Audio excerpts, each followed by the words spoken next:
Hey, welcome everyone to episode 14 of Radio Free Ortona. We're past the bad luck. We're past the bad luck, yeah. Past the bad luck. In this episode, we take a break from esoteric political theory because I can't take it anymore.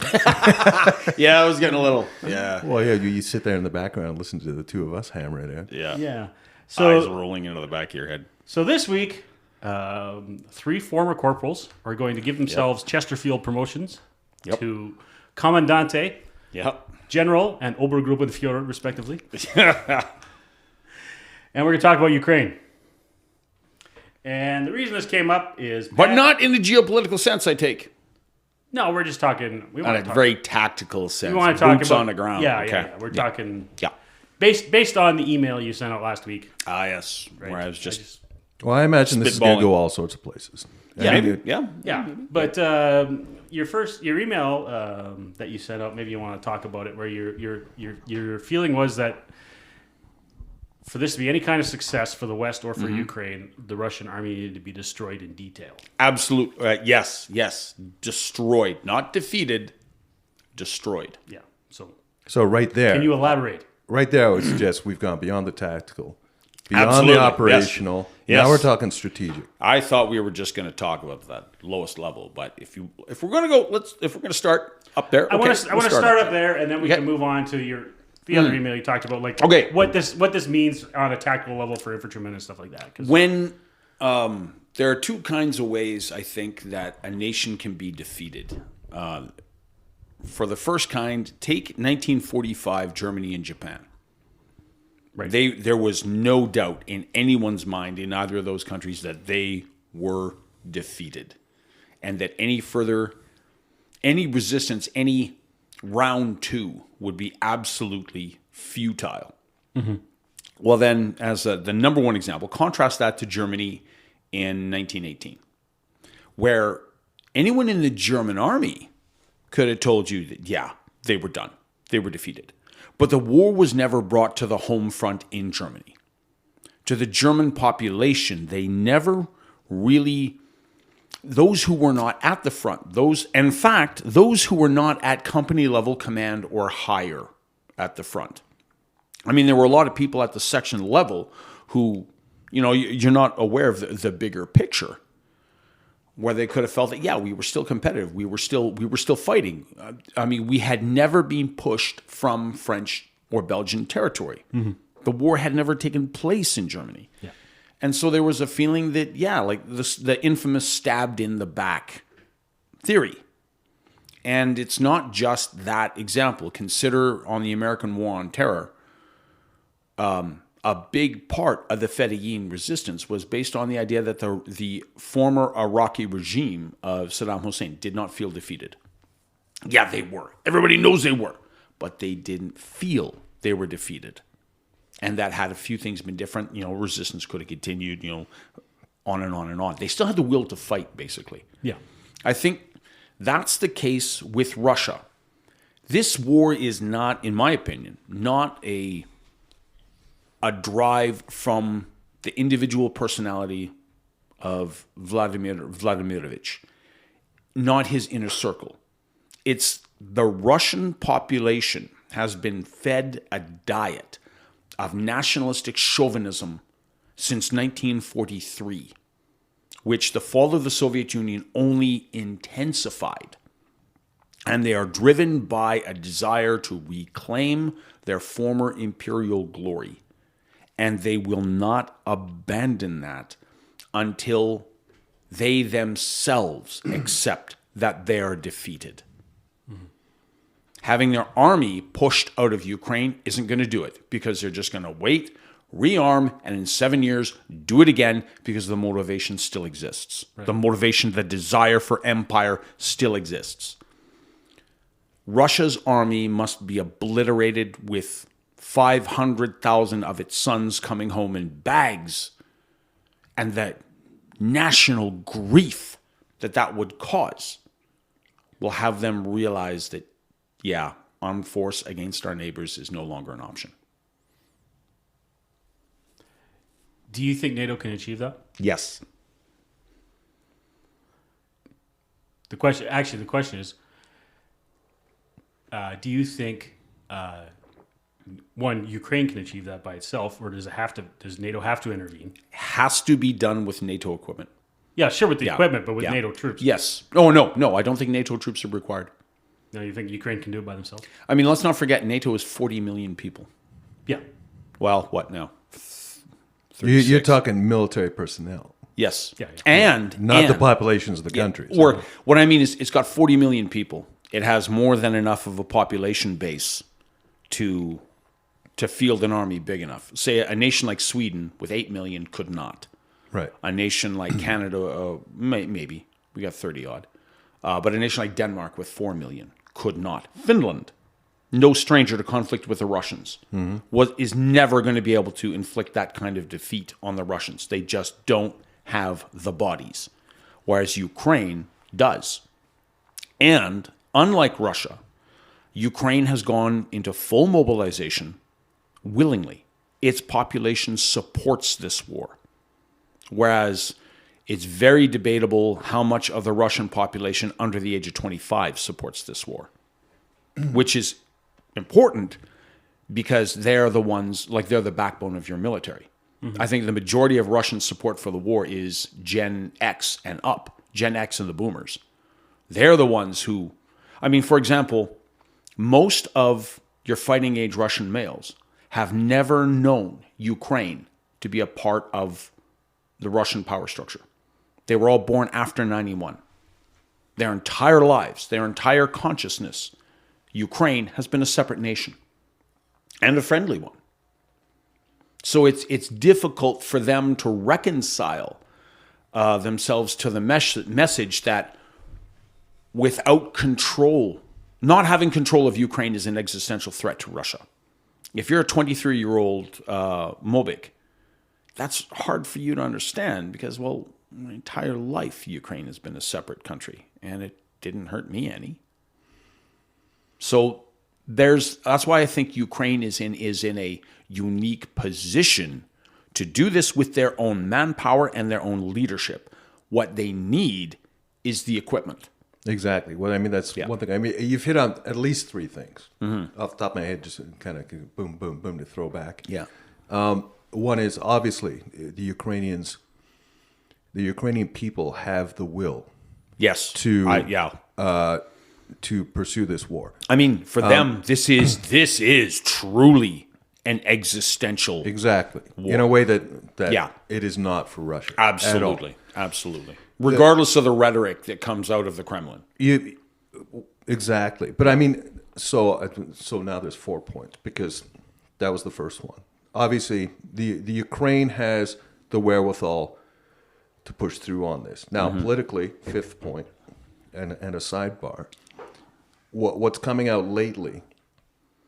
You know, the corruption endemic in the Ukrainian system is starting to become news, right? Yeah. I'm going to set that aside for now, but one interesting aspect of what's going on, and it's going to play into the next 2 points, is the control that Putin and the regime have over the nation as a whole. Over Russia. Over Russia. So in terms of the propaganda, in terms of the information, and in terms of just being able to control, there is no dissent. There's and that control exerts itself in many ways. But the two other things that have come out that are kind of juxtaposed with some of the things you just said. On the one hand, what has come out in the last couple of days is the popular support for Putin and the war is actually rising. Yes. And it's being directly attributed to the number of losses. So it's the grieving mothers. Yep. The grieving families. They are buying in because it's part of the my son will not have died for nothing. Yes. Right? You saw the exact same thing come out in North America with the fall of Afghanistan. Mm-hmm. Absolutely. You saw the exact same thing. Like, I don't mean to make light of this at all, but it's kind of like the sunken costs fallacy.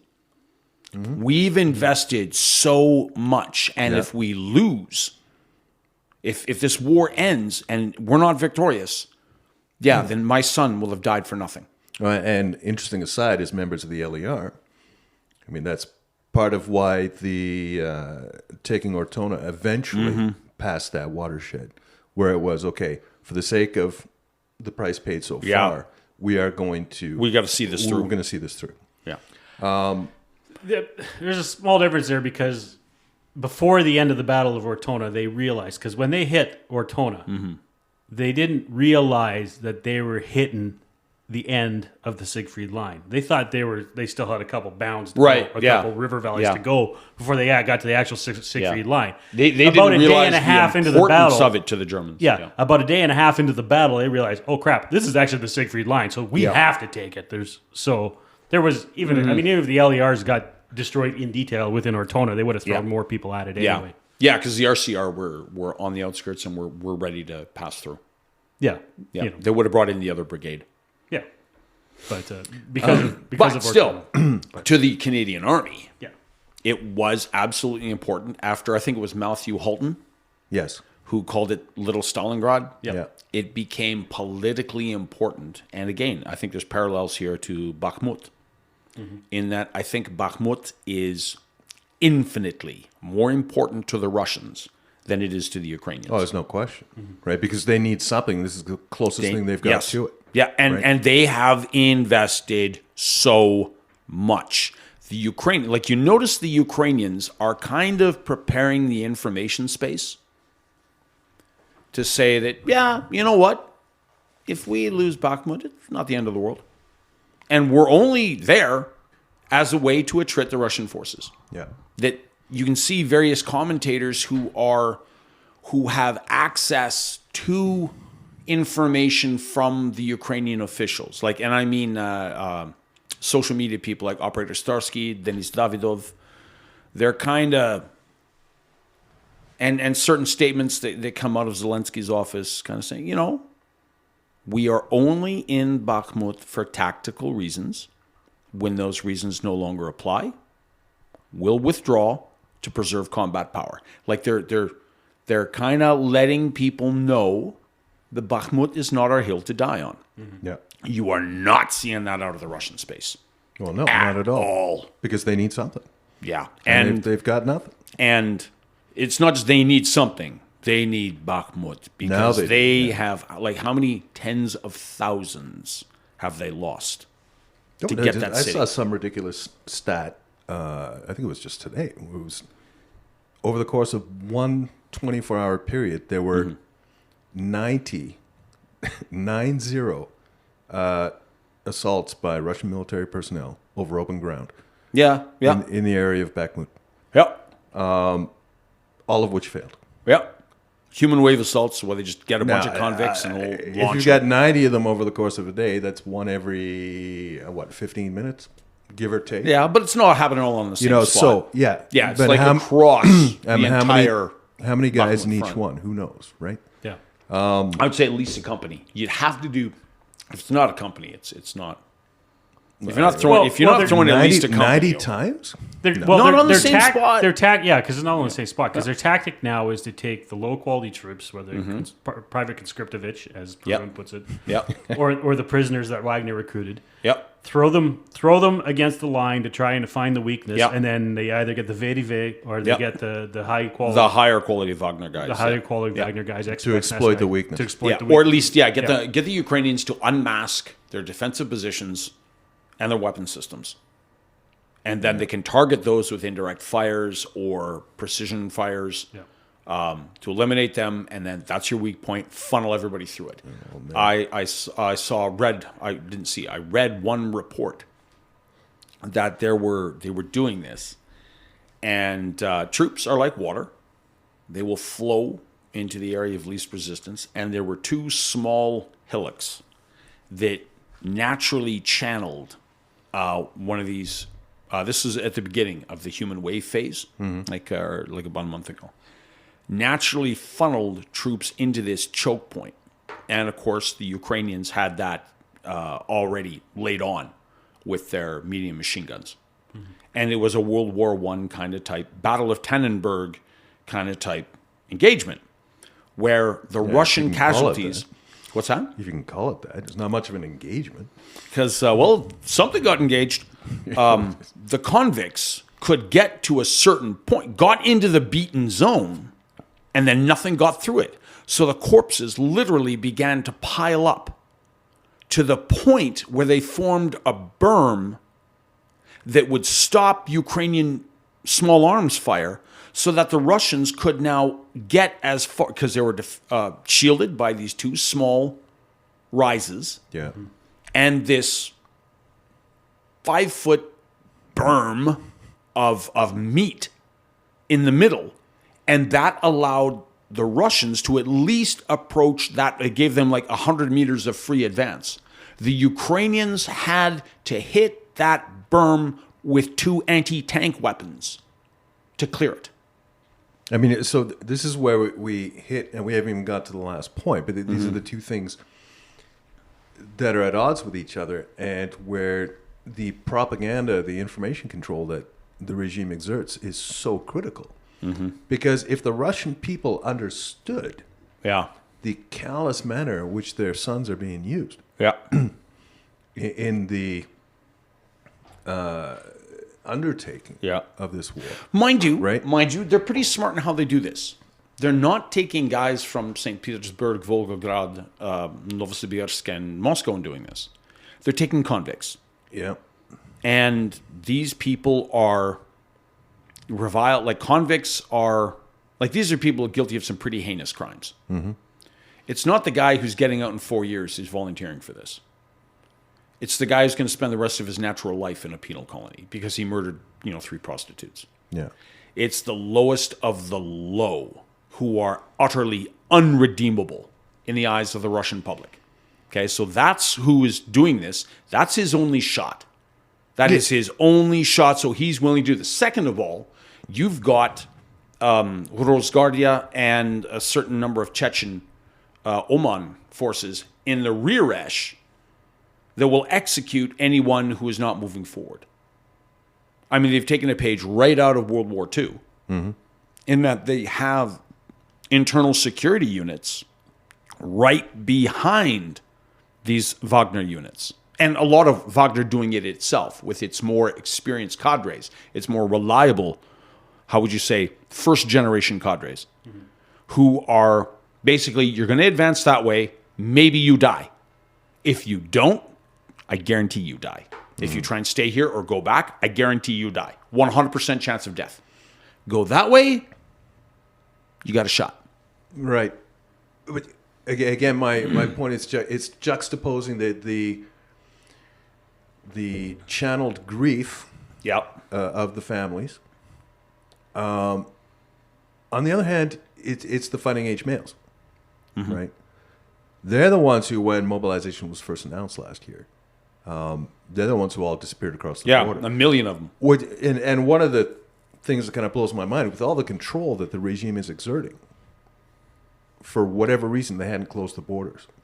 They did not seem to anticipate that this was going to happen. They were not prepared. They didn't think to it would prevent happen. it from happening. Did you?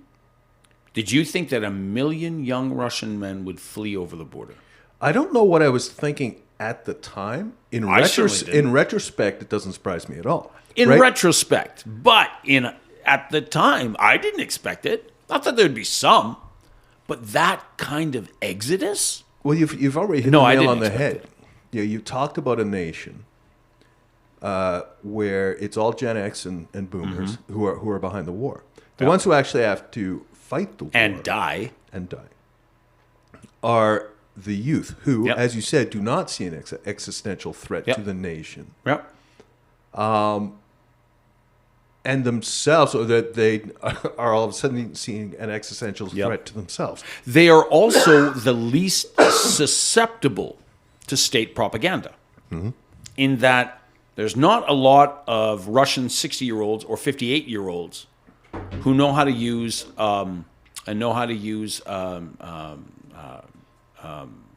VPN and get around Russian internet news controls.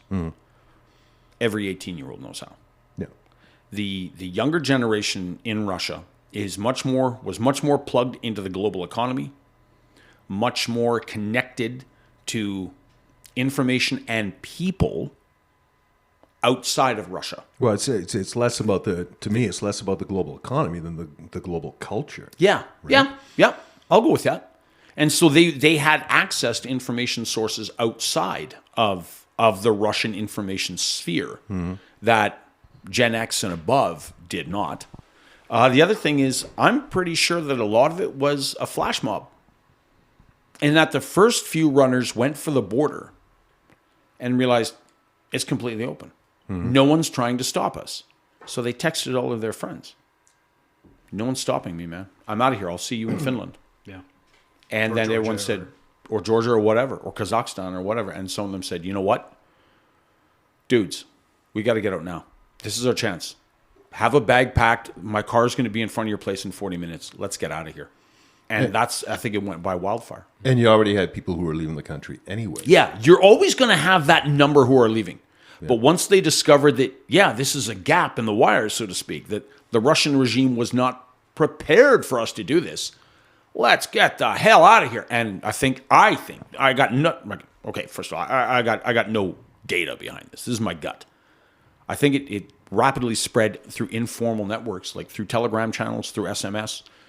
Yeah. That this is an opportunity. This is a window that will close. Get on it now.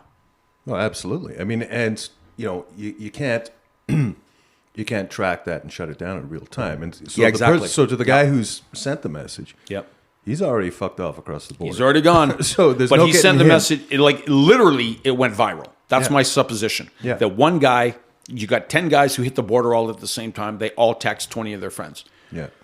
Every one of those guys texts another 20. Yeah. And it's Oh, absolutely. through Again, so that it comes back to one of the many. So we're stepping outside the tactical and operational blunders. Yeah. Of the military. I guess we're doing blunders, more of a background here, right? Yeah. So this to me, it's a head scratcher. It's as big a head scratcher as why has Russia still not achieved air superiority?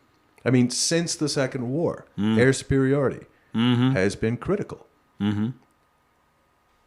We know that Russia could and probably should have it, except I understand that there are some operational factors involved. They don't have the planes, they don't have the pilots. It seems to be the case. I think that in a tyrannical culture, it's incredibly difficult for people at the top of the pyramid to get accurate information.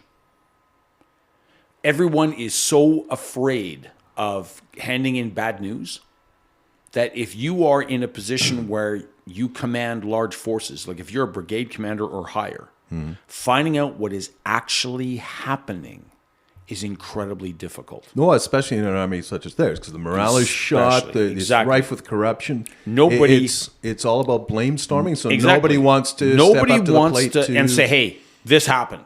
Yeah. No, it's good. We're on the verge of a breakthrough. We're got a solution. Seconds away. Yeah, we're good to go. We're winning. We know we are.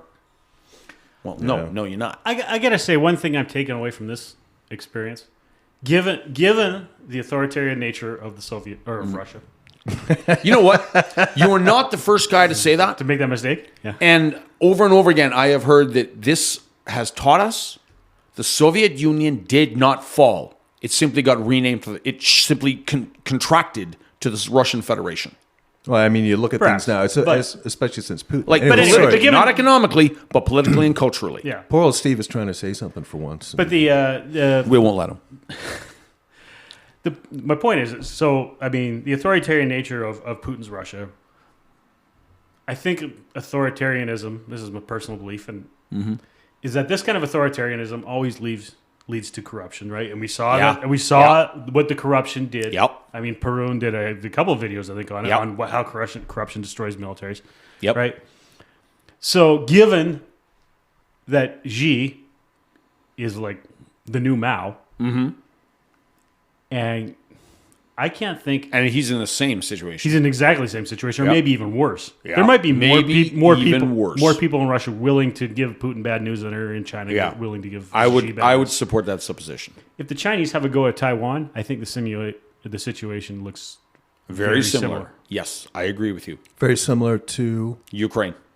Like In that you have a highly motivated Taiwanese defense force, yeah. a not very motivated Chinese army.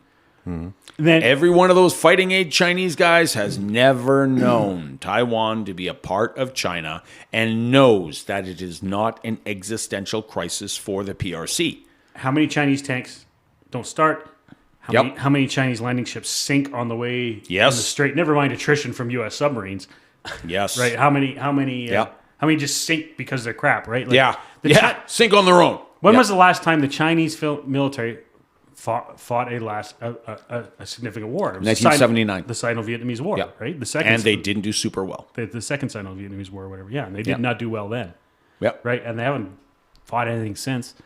They seem to have a better handle on their logistics than the Russians do. That 'Cause- talk about Well- clearing a low bar. Well, but that's important when it comes to corruption, right? I mean, Yeah. so because if anything, if corruption's going to mess with anything, it's going to be the logistics. Yeah, because that's where the money is. Yep. But I only say that because they managed to maintain and operate overseas. Well, they managed to maintain and operate and build new islands around Yeah. the Spratlys to try and claim the Spratlys as Yeah. their own. Yeah. They managed to maintain and operate and supply a base in Djibouti, basically their neighbors to the Marines there. Right? But all that's unopposed. But it's unopposed. But at least they Exactly. could do it. I mean- that requires some skill. It's, Our army could do it when we're unopposed. yeah. Sometimes. So, the difficulty of running an amphibious operation across 100-mile strait Yes. of water, and then fighting. The other thing is that because it's 100 miles straight of water, Yeah, there's only a handful of between 3 and 5 ports on the Chinese mainland they're going to be able to stage troops out of. You're going to be able to stage those landing craft out of. Don't tell me that the Taiwanese don't already have every single pier programmed into their surface-to-surface missiles. oh sure. Those ports are gonna get hammered. The other thing is China is a totally corrupt Yeah, system where you cannot trust the loyalty of any member of the apparatchiki in that society. yeah. I am going to bet dollars to donuts that Taiwanese intelligence has penetrated every single level of the Red Army or the People's Red Army. PLA. Or PLA, People's Liberation Army. And that if they ever gave the order to go, the Taiwanese would know about it before Chinese brigade commanders knew about it. Yeah, for what that's worth to them, right? It's You know. worth plenty. Yeah, I think. Yeah, it's plenty, yeah. but Because it they'll- gives them a first-rate capability. the biggest part of that war when it kicks off is going to be, or the first salvo, it's going to be missiles going both ways. Yep. Like it's going to be a lot of missiles. Yep. It's going to be, the Chinese have some very long range anti-ship missiles that are designed specifically Yep. to sink American carriers outside of the range of Outside of the first island chain, yeah. well, no, Or maybe outside not that of, far, but yeah. outside of the range of American fighters is Yeah. the point, right? Yeah. So, that's what the first salvos of that war are going to be. So that'll. Mm-hmm. And the question is, how many of those Chinese missiles are going to, and plunk into the drink, or How many will be shot down? how many will be shot down? Yeah. And then so further that, And what's China's missile defense capability? I don't know. Yeah. How many of the Taiwanese incoming missiles to their ports are they going to be able to interdict? Presumably, they've ripped off and duplicated some Presumably. Western anti-missile defense systems, but Presumably. But we'll see. yeah. We'll see. But and then the other thing is then North Korea absolutely has to be a paper tiger, Oh, yeah. right? I think even the North Koreans know that. And the South Koreans, know Everyone that. except Kim knows that. Yeah, Well, And again, the same thing, I think the South Koreans have their intelligence service has thoroughly penetrated every single aspect of North Korean society. it's certainly within their interest to. But I think they have. I think their politicians are still worried that given that Seoul is within artillery range of the DMZ, Yep. Yeah. that even if they can roll the whole thing up in fairly short order, they're still going to take I don't think they more could- casualties than they really want to deal I with. don't think they could roll it up, but I think they know they could withstand North Korea's assault, Yeah. that they could blunt it. And I think that's why South Korea is very chill about everything that's going on, because I think they have enough people well placed north of the DMZ that they know when it's time to get excited and when it's just saber rattling Kim for, trying to become a member of the big boy club. Yeah, but under what circumstances does the nothing burger that is North Korea, what's its relevance? When does it become relevant? My feelings on North Korea is just When that, he really decides he wants to launch shit. At whom? Like, what part of the conversation we've had so far does this play into? Like, does Kim just decide, okay, well, now everyone's distracted in 2 other places right now. Now I'm just going to pull some shit. No, I don't think he does that. I think what Kim wants to do is make enough noise that he becomes relevant. That Japan, South Korea, the Philippines, Taiwan have to pay attention to him and give him some kind of recognition. I think for a guy like Kim, again, he's completely insulated from the real world. He does not get accurate information, not in the way that a democratic leader does or an accountable leader does. For him, it's about ego. He wants to be accepted. He wants to be recognized by his peers, which are other international leaders. I think he was thrilled beyond words to have a meeting with Trump, because that implies that he's on par with the presidency of the United States. I don't think he really looks at things like, okay, can I seize the economic potential of South Korea intact? No, his mind doesn't work on that level.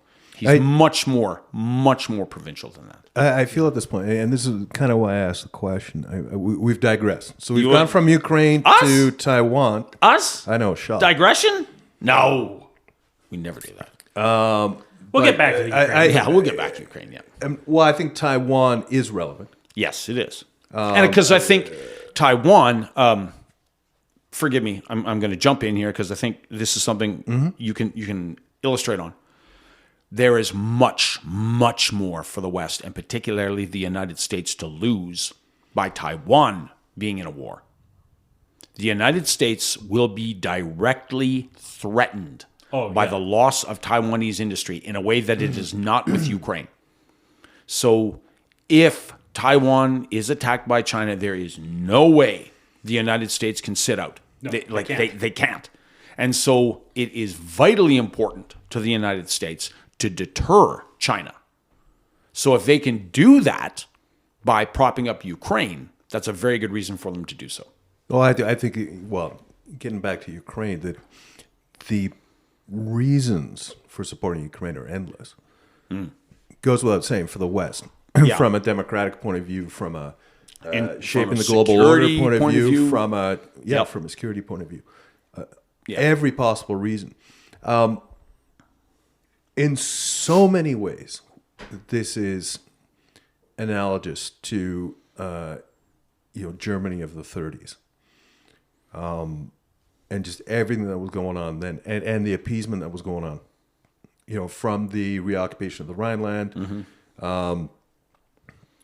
which you see a parallel to Crimea, to a certain extent, like 2014, or arguably the border areas from 2014 till now, the ones that they're now overtly fighting over. Ukraine is analogous to Spain back in the day, and thankfully, no one has kind of stepped away and said, "Okay, Ukraine cannot have anything," and just let them fall. Right? No one's taking their hands off. And that's why I need to keep going. And keep going and going and going. But sign of the times that we're living in, what it's going to come down to is the will. Right? We need to understand all the points that you've made are valid. Right? We need to understand from in the West, from the democracy point of view, where our self-interests lay. They're so tied up in the Ukraine in ways that we really need to get a grip on, because now who is tied up in Ukraine, or we are? We are. Yeah, the West is. Okay. Our interests, Yes. in the Ukraine right now, and you're right. And by continuing to maintain this in the Ukraine, we forego the need to do so in Taiwan, or to have to do worse in Taiwan. What it's coming down to now, since the Republicans took the House in the U.S., the polarized domestic politics are starting to play into this. Yes. Right? And I'm seeing that at the grassroots, radical conservative level. Yeah. And they're politicizing it for the sake of politicizing it. Because the Biden White House... Because it's a Democratic government. Yes. This is a Democratic initiative. They're coming against it. And I find that concerning. For the sake of it. Yeah. Right? At the same time, the disinformation levels that we've seen and we've discussed in myriad forms over the course of our other episodes, right? Yeah. Now we're getting demonstrations in Germany against the sending of tanks, against opposition to Russia. Yep. Germany's got that weird. I mean, like Germany socially after the Second World War became obviously very pacifist. Yes. Right. But Germany has always been the second biggest weapons exporter in the West after the United States. Yeah. I don't see a contradiction in those things. Because I think the average guy who considered himself a pacifist, who was, the average guy. Went to Rheinmetall every day to build leopards. Didn't, exactly. Like, Well, what's the number of people who worked at Rheinmetall or, that worked at Koptisen in the weapons division? Yeah.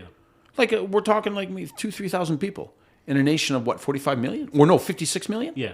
The average German had no idea that they were such a massive arms exporter. None. Yeah, it's strange. And that's strange to me that people don't know that. We look at this stuff because we're always interested but in it. How many Canadians know that the lavs were made in London, Ontario? Not true enough. How many people know that General Dynamics Canada makes weapon systems, or not weapon systems, armored vehicles for people all over the world? Yeah. Well, that's been coming out in the last little while. The stuff that's been going to Saudi Arabia, that's being used in Yemen, and but now if we're we having were to put grab constraints on the those. average guy down at the mall, they don't know.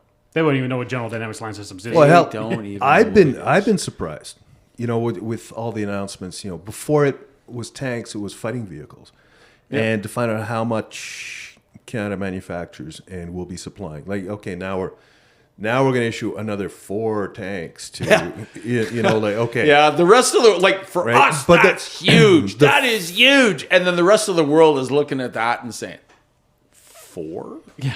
But the numbers of fighting vehicles we're sending, And they're that's actually third-hand quite tanks, impressive. too. Yeah.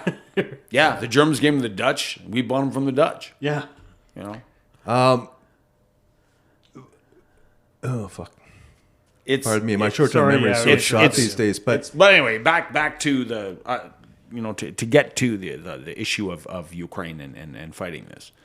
I think we were talking about how definitely the West has an interest in this. yeah, It's definitely not something we cannot afford to let Russia win this. But we can't even afford a stalemate. We can't even afford, say, a ceasefire right now. well, and that's just it, and that's where a lot of fairly rational, moderate people are looking at this very reasonably and saying the only way this ends, right? And this has been the big discussion, especially with the anniversary having come and gone. But it's all been around. Okay, how's this end? When does this end? And the only way this ends is with a negotiated settlement, right? The whole problem with that is I would disagree wholly that it ends with a negotiated settlement. well, that I think It doesn't end. It pauses with a negotiated settlement.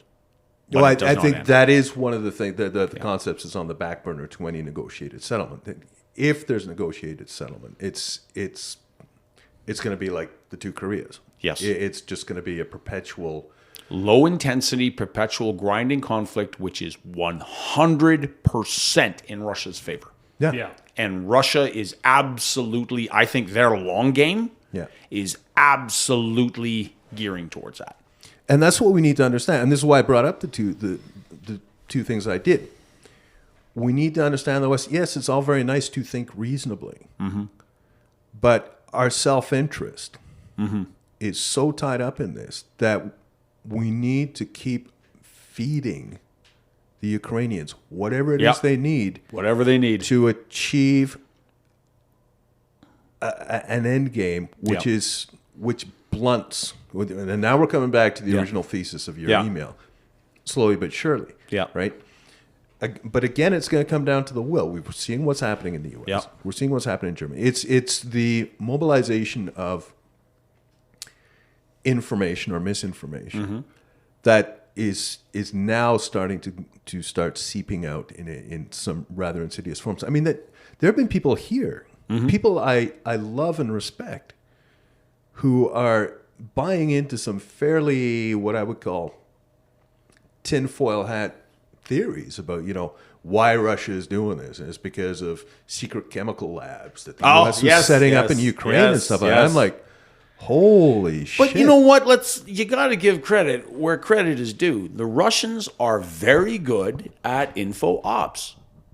They have been since the Cold War. They're good at it. They know how to exploit our media.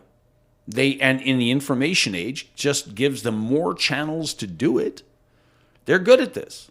Yeah, but for me, and again, from a purely objective point of view, I like to present it as an objective point of view. You just you sense the outrage that's coming out of Russia every time, like when the Crimean Bridge got hit. All of a sudden, oh my God, that's an escalation. Yeah. You've been hitting civilian infrastructure in Ukraine for weeks. Yeah. How is this an escalation? Yeah. How can you possibly? Oh my God, something occurred inside Russian territory. Yeah. Oh my God, the outrage. On top of which is just the lies. Yep. This to me is the kicker. It's just in the age that we're living in. We're not bombing civilian targets. What do you mean? This is what they say. They'll say this with a straight face when it's so patently obvious. I think that they are. Right? I think there's two streams of Russian disinformation, though. There's the kind that's brought to the West to make us doubt our resolve and to overestimate our own levels of fatigue. And then there's a disinformation that they push domestically. Oh yeah, we've already discussed that. To their own internal audience. But it's and sometimes one spills over to the other. And so when I hear about secret chemical labs, I mean, like, that is so ridiculous. Yeah. So why even begin to buy into this when at the same time, and again, it's this echo chamber world that we live in nowadays. So once someone buys into that, there's no shoehorning them out of that mindset. Yeah, it's hard because the political becomes personal. Once we have once we've made an emotional investment in a position, it's incredibly difficult to back away from that. It's incredibly difficult to renounce it. You've underscored the whole thing. Everyone is so emotionally invested, like their own, everyone's egos. Frankly, their ids are tied up in this to the extent that they cannot go back on anything they think. There's no context. There's no critical thought. There's no objectivity going on. It's all about how I feel about something. I would say, if you'll allow me to be devil's advocate, I would say that we are especially susceptible to that in Western Canada because we have such a familial and cultural relationship with Ukraine. The prairie provinces are almost sister nations with Ukraine. Yeah, actually, the largest Ukrainian diaspora exists in Alberta. Yeah, like we have our own domestic dialect of the Ukrainian language.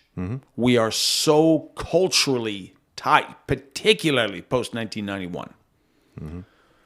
There's not a single person in Western Canada who does not personally know someone whose Ukrainian dance troupe has toured Ukraine. There's not a single person in Western Canada who does not have a first-person contact with someone who has not attended a performance of a touring musical or cultural group from Ukraine coming here.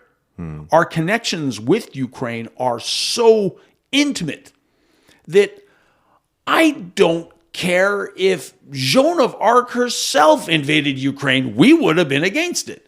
I don't care if there were chemical labs in Ukraine. I don't care if Zelensky was planning on nuking Moscow. Well, we would have taken his side. Well, interestingly, so because I was thinking about this. Disclaimer, I don't think any of that is true.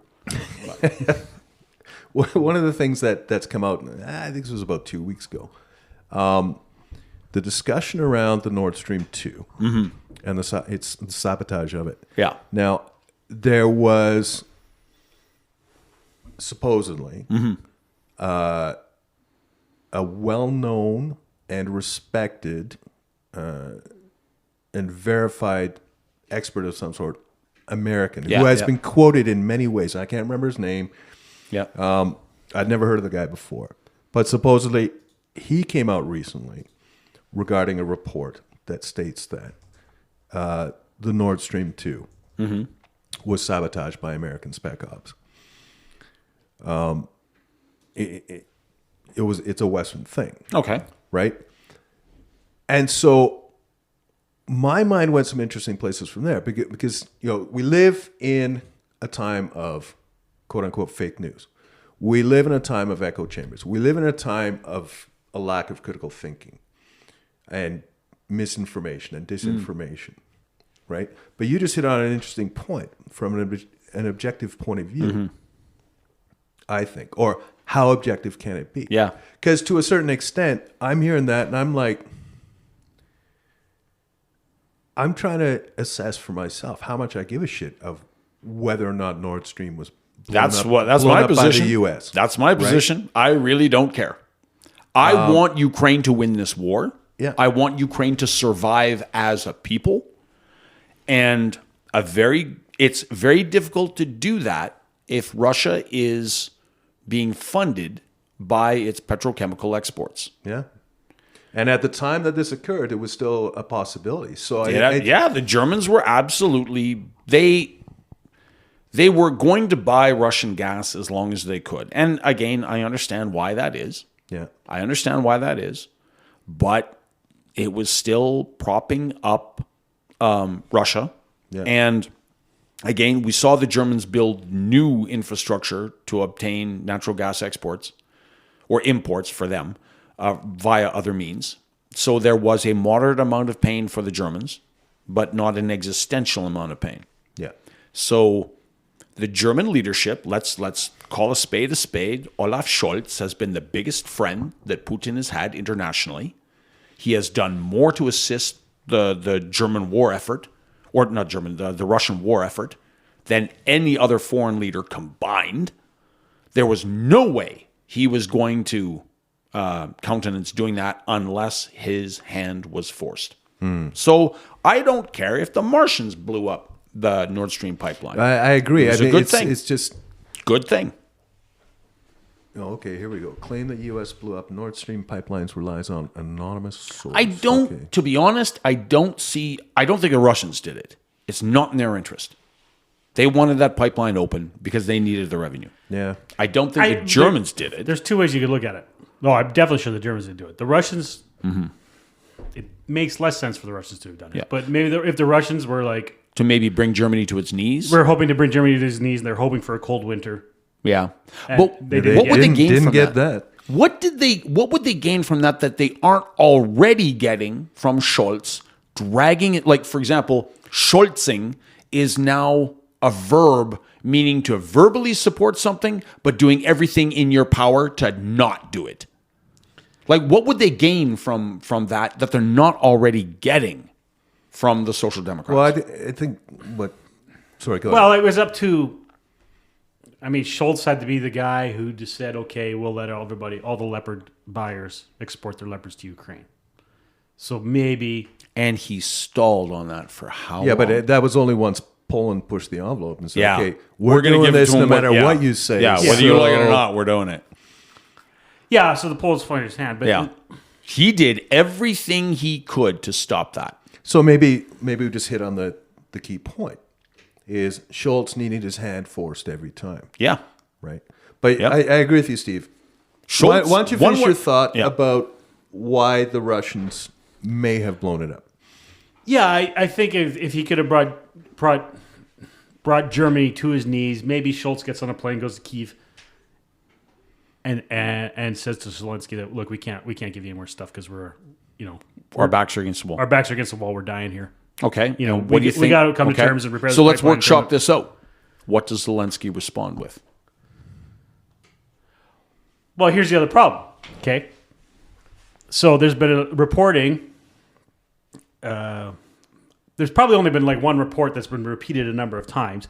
Is that in March of 2022, Ukrainians and Russians were at the table, and they had a ceasefire agreement drawn up, almost ready for ratification. Putin. Boris Johnson. Okay, yep. Wrong Boris. Yeah. Wrong Boris. Okay. Wrong Boris. Boris Johnson Good point. shows up unannounced in Is Kyiv moose and squirrel. and says, I'm going to be going on Porcelain Natasha, and basically says to Zelensky, you may be ready for peace, but we're not. Sure. And it was assumed that he did this at the behest of the Americans. Yeah, I get it. Okay. Makes sense. Makes perfect sense. So if Schultz says, "Look, you're not getting any more weapons from Germany," and the Ukrainians were already amenable to a peace deal anyway.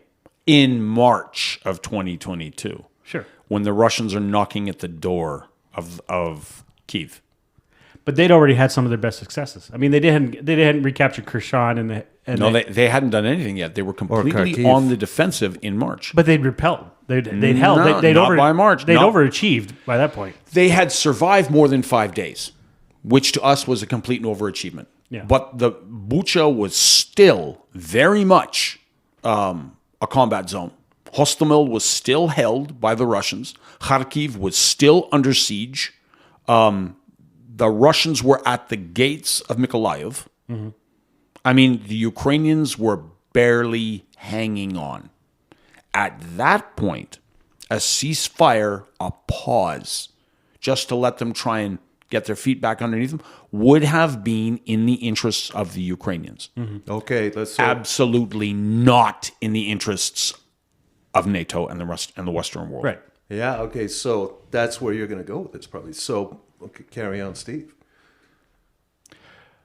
Well, I think for arguing, that might be the end of my point, for arguing that the Russians blew up Nord Stream 2. I don't really have a better argument than that. I mean, I think the Scholz government is doing absolutely everything it literally can. Not that it can be expected to. It's doing everything it can to help the Russians. Why they're doing this, I don't know. I can only assume that the Putin has some kind of leverage on Scholz, because the German public opinion polls are very much in favor, comfortably, like a 65-35 margin, are comfortably in favor of helping the Ukrainians. But why Scholz himself is so beholden to Putin, I don't know. But clearly, there's no other conclusion I can draw when I look at Scholz's actions. It might be. Yeah. So I guess the best part of my argument is just that Putin was like, well, let the EU bastards freeze in the dark, and then we'll see how they feel about continuing war with Ukraine in the springtime, kind of thing. Maybe. Yeah, but I think maybe. And then he didn't get the cold winter he needed. He didn't get the cold well, winter he he certainly needed. didn't Yeah. get that. And also, I don't think Germany gives enough support to Ukraine. Like, if I was going to do that kind of skullduggery, if I'm Putin, I got to find a way to take the British out. The British are the real supporters of the Ukrainians in NATO. Well, outside of Poland. From a training standpoint, I guess. A material standpoint. Material? I don't know, because, I mean, Well- have they sent as many? They're talking about sending Challenger 2s, which they're... Yep. I mean, replacing with Challenger 3s all anyway. of those NLAWs that they sent. Yeah, okay. All of those, what is it, the Starfire missiles, the man pads that they sent. Huge numbers of munitions that the British have sent. They were the first ones to reopen Op Unifier to allow that training mission. They provided uniforms, they provided boots, like all manner of material. Only, again, they're on a... there's two kinds of support coming to Ukraine. There's the frontline states of Poland, Slovakia, Czechia, the Baltics, these guys. The places that actually border Russia and stuff. The ones who are next up Yeah. if Ukraine falls. They're really in it. I mean, this is their war. But Britain, like in terms of like the B echelon. The UK is head and shoulders above any other European country. Well, it's interesting. It's been very subtle up until this conversation in my mind, right? But now that you mention it, they were the first ones to announce, okay, we're going to send main battle tanks. Right? Yep. Maybe they're only Challenger 2s. Maybe they're replacing them with Challenger 3s. But we were would the be lucky first to have ones- Challenger 2s. Yeah. Challenger 2 is a pretty good tank. It's Quote, just that unquote. I don't know how useful it will be to the Ukrainians, given it needs a completely separate logistical chain. Right. But it may be more symbolic. But the point is it opened the floodgates. The fact that you just, and this is something I wasn't aware of, that Boris Johnson went to Zelensky last March and said, you may be interested in peace. We're not. But We're but not. the West That is massive. I mean, that says it right there. But hold Right? on. Do we know it was framed in that language? Or did Johnson go to Zelensky and say, okay, look, you don't have to do this. We will back you. That was the language I heard reported. I don't know how accurate the reporting because was. Like I say, I think Both would most have of the those same stories. result, but they're very different Yeah. contexts. Yeah. But and that story has been repeated a lot, but I think it's all citing basically the initial reporting of that. Who I can't remember who initially reported it. Yeah. The anti-war libertarians, anti-war right, Yep. and the anti-war left have latched onto it. Yep. Especially in the U.S. Oh, they've yeah. latched Yep. onto it. Like I think there is bipartisan support for the Russians in the West, across right and left. I think there was bipartisan support for the Ukrainians across right and left in the West. That this is one of the most bipartisan issues, genuinely bipartisan issues that I can remember. where frankly, people in all parties are Yeah. are opposed to each other. Yes, where you've got progressives and conservatives who are absolutely resolute in their support of Ukraine. And you've got progressives and conservatives who are resolute in wanting, maybe not in their support of Russia, although there's a But bit of that. wanting to end the war. Just wanting to end it, period. And they're very happy Regardless if of the cost, if it's 100% in Russia's favor. They're okay with that. Yeah. What I would put forward is, for the most part, when you've got left and right agreeing on supporting the Ukraine, it's because they have common factors. You said their rationale, their motivation, their desire to do so Yep. crosses party lines. Yep. When you've got people who are opposed to the war on left and right, that's where you're going to see a Yes, dichotomy. and I would agree with you. You're going to Yes. see you're going to They have different motivations for what they're doing. Anti-war at all people Yep. are on the left, and on the right, you're going to have, as we've discussed, you're Yep. going to have those who are like, well, this is a democratic Yep. initiative. It's a therefore partisan issue. We need Yep. to shut it down. Isolationists in the United States are opposing this simply because like they do. they're isolationist. Yeah. Right? They're gonna oppose this, whether just like those same Pat Buchanan style Republicans opposed the wars in Iraq and Afghanistan, even though they were Republican initiatives. They're isolationists. Isolationists gonna isolate.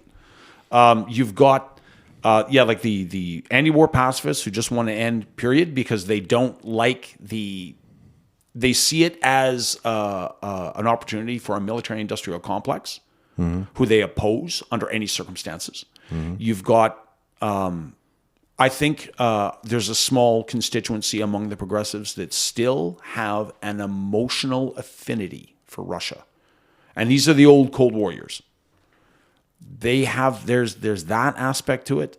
I think you've got the majority of it on the conservatives, and I'm going to call them the paleo conservatives. We cannot get behind anything from the Democratic Party. That's it. That's all. Yeah. Don't bother me with the facts. I've made up my mind. I've never had that I time for think- that type of politics. I think that's a big chunk of why some conservatives, particularly in the United States, are opposed to it. Some Republicans always love to point out that Democrats are better at starting wars than Republicans are. Yeah. I think there's also people on both sides who are kind of saying, look, the United States economy is in peril. Like it's still trying to recover from COVID. They can't afford this kind of spending. And again, this is, you've got conservatives who are saying, look, yeah, we can't afford this kind of spending. This has got to stop. You've got progressives that are saying, look, we can't afford this kind of spending, and this will jeopardize our own domestic social welfare spending. We can't do both. I'm sorry, Ukraine, but my priority are my own people. Right? So I think that's where you've kind of got a bipartisan thing for different reasons. Yeah. You've got a variety of causes running in parallel. But I would agree, the pro-Ukraine side has unity in motivation. I think Democrats, and in the United States context, Democrats and Republicans who are in favor of Ukraine's side in this kind of see it through the same lens. Yeah. You've been writing down notes. What do you got for us? I have not been writing down notes. I just been playing with my pen. Okay, there you go. Okay. But I want to maybe drop our level of elevation here. Yep. How do we get? Because assuming that Putin is a rational actor, Yeah. he's not going to throw. So imagine. Let me pose a hypothetical here. Okay. Ukrainians turn Eastern Ukraine into a modern analog of what the Germans did to Eastern France in. Where they embrace maneuver warfare. No, I Okay, think but you're it's trying to probably- destroy the Russian army Yes. in detail, Yes. probably without invading Russia. Ideally, yes. So you have to get the Russians to throw yourselves at you. Yep. So you create lots of defense in depth, Yep. and you preserve your forces, Yes. while inflicting maximum casualties Yes. possible on the Russians. A massive delaying action between Bakhmut and Dnipro. Yeah, everything is a fighting withdrawal designed to two strong points that are designed to inflict maximum casualties on the Russians. In other words, be willing to trade hundreds of meters for thousands of lives. Yes. Presumably, if Putin is a rational actor, at some point he's going to stop because he's going to have domestic security concerns Yes. that he will need Yes. some forces. He cannot Yes. decimate. Well, not decimate. Decimate gets overused because obviously decimate means kill Only 10%. Only Yeah, 10%. it's only 10%. But he can't afford to suffer the annihilation of the Russian military That's right. on Eastern Ukraine. And at a certain point, now, So he will presumably preserve some combat power. And his just go home ability to recognize that tipping point will be impaired yeah. by the nature of his system. So he will only be able to make that decision long after it should have been made. Right. We'll come back to this more after a comfort break. Okay, so Putin's ability to recognize that point is going to be impaired and degraded because he's not getting accurate information. Right.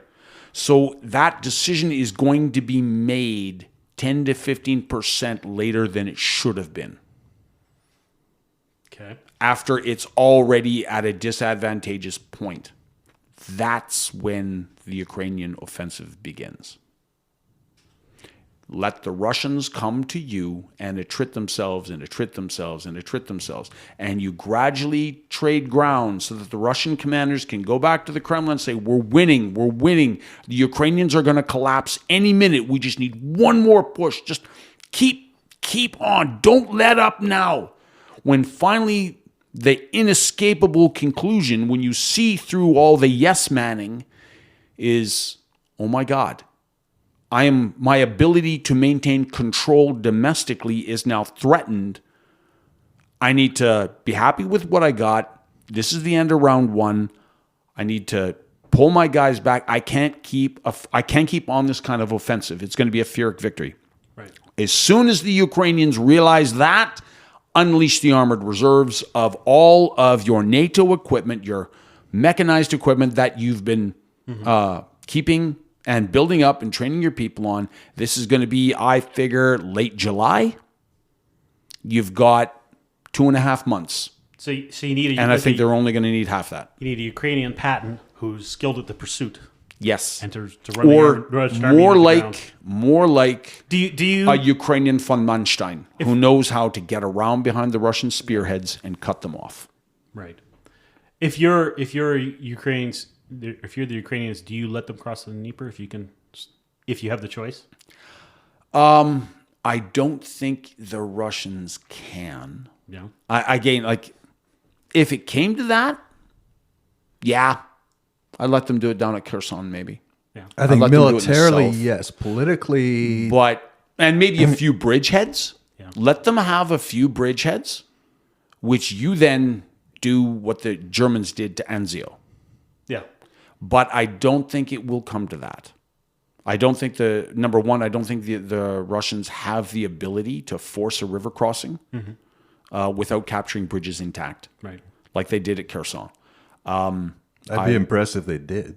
Yeah, like all through this war, like looking at the battles of Severodonetsk and Lysychansk, and then say in the initial, on the initial advance south from Izium in the summer of 2022, the Russians showed where did they lose like an entire battalion trying to cross a river to Ukrainian artillery? No, I can't even remember. Was it Bilohorivka? And it was just to the west of Severodonetsk. Right. The Russians have showed not an inability, but an extreme difficulty in making river crossings. Whereas on the Ukrainian offensives, they've shown that they can bound rivers quite easily. And I don't think that should be amazing because the Ukrainians know those rivers already. They know they don't have to do a survey when they get to the river. Mm-hmm. They don't have to send their engineers to determine firmness and pen studies to say, okay, what is the bank going to support? Yeah. What's the strength of the current here? They don't need 6 hours to collect that information for their engineers to determine the best point to cross. The Ukrainians already know this. They live there. Mm-hmm.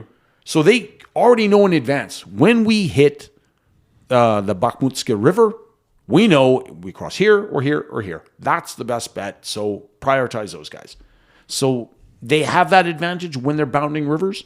So I don't think it should be any, oh my God, the Ukrainians have some kind of engineer zen that the Russians don't.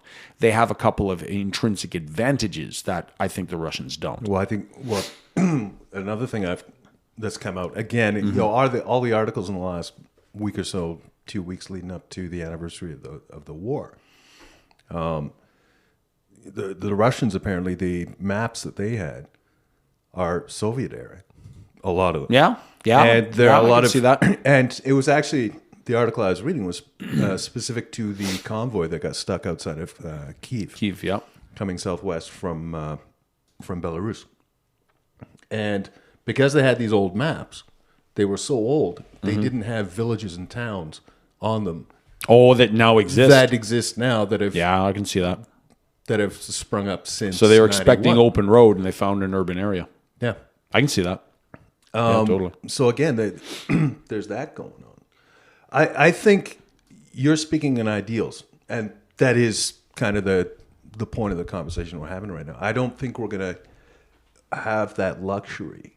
I think the Ukrainian counteroffensive is going to start before July. It might. I mean, what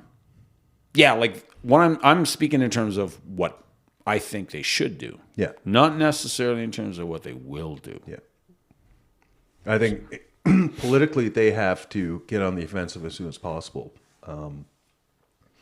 to once again justify the support. I think they will. Although I think the Ukrainians also understand they need to obliterate the Russians. And I think they're taking advantage of that now. I think they wanted to do a winter offensive. Mm-hmm. The ground wouldn't let them. And then, of course, the Russians kind of also had plans for an offensive once that November mobilization was able to finally get that surge of troops to there. Yeah. And so I think the Ukrainians have looked at this and said, okay, you know what? We can't take Kremina and Savatovo like we wanted to. Mm. However, we can use it as a way to severely attrit the Russian forces, and they've been doing a very good job of that.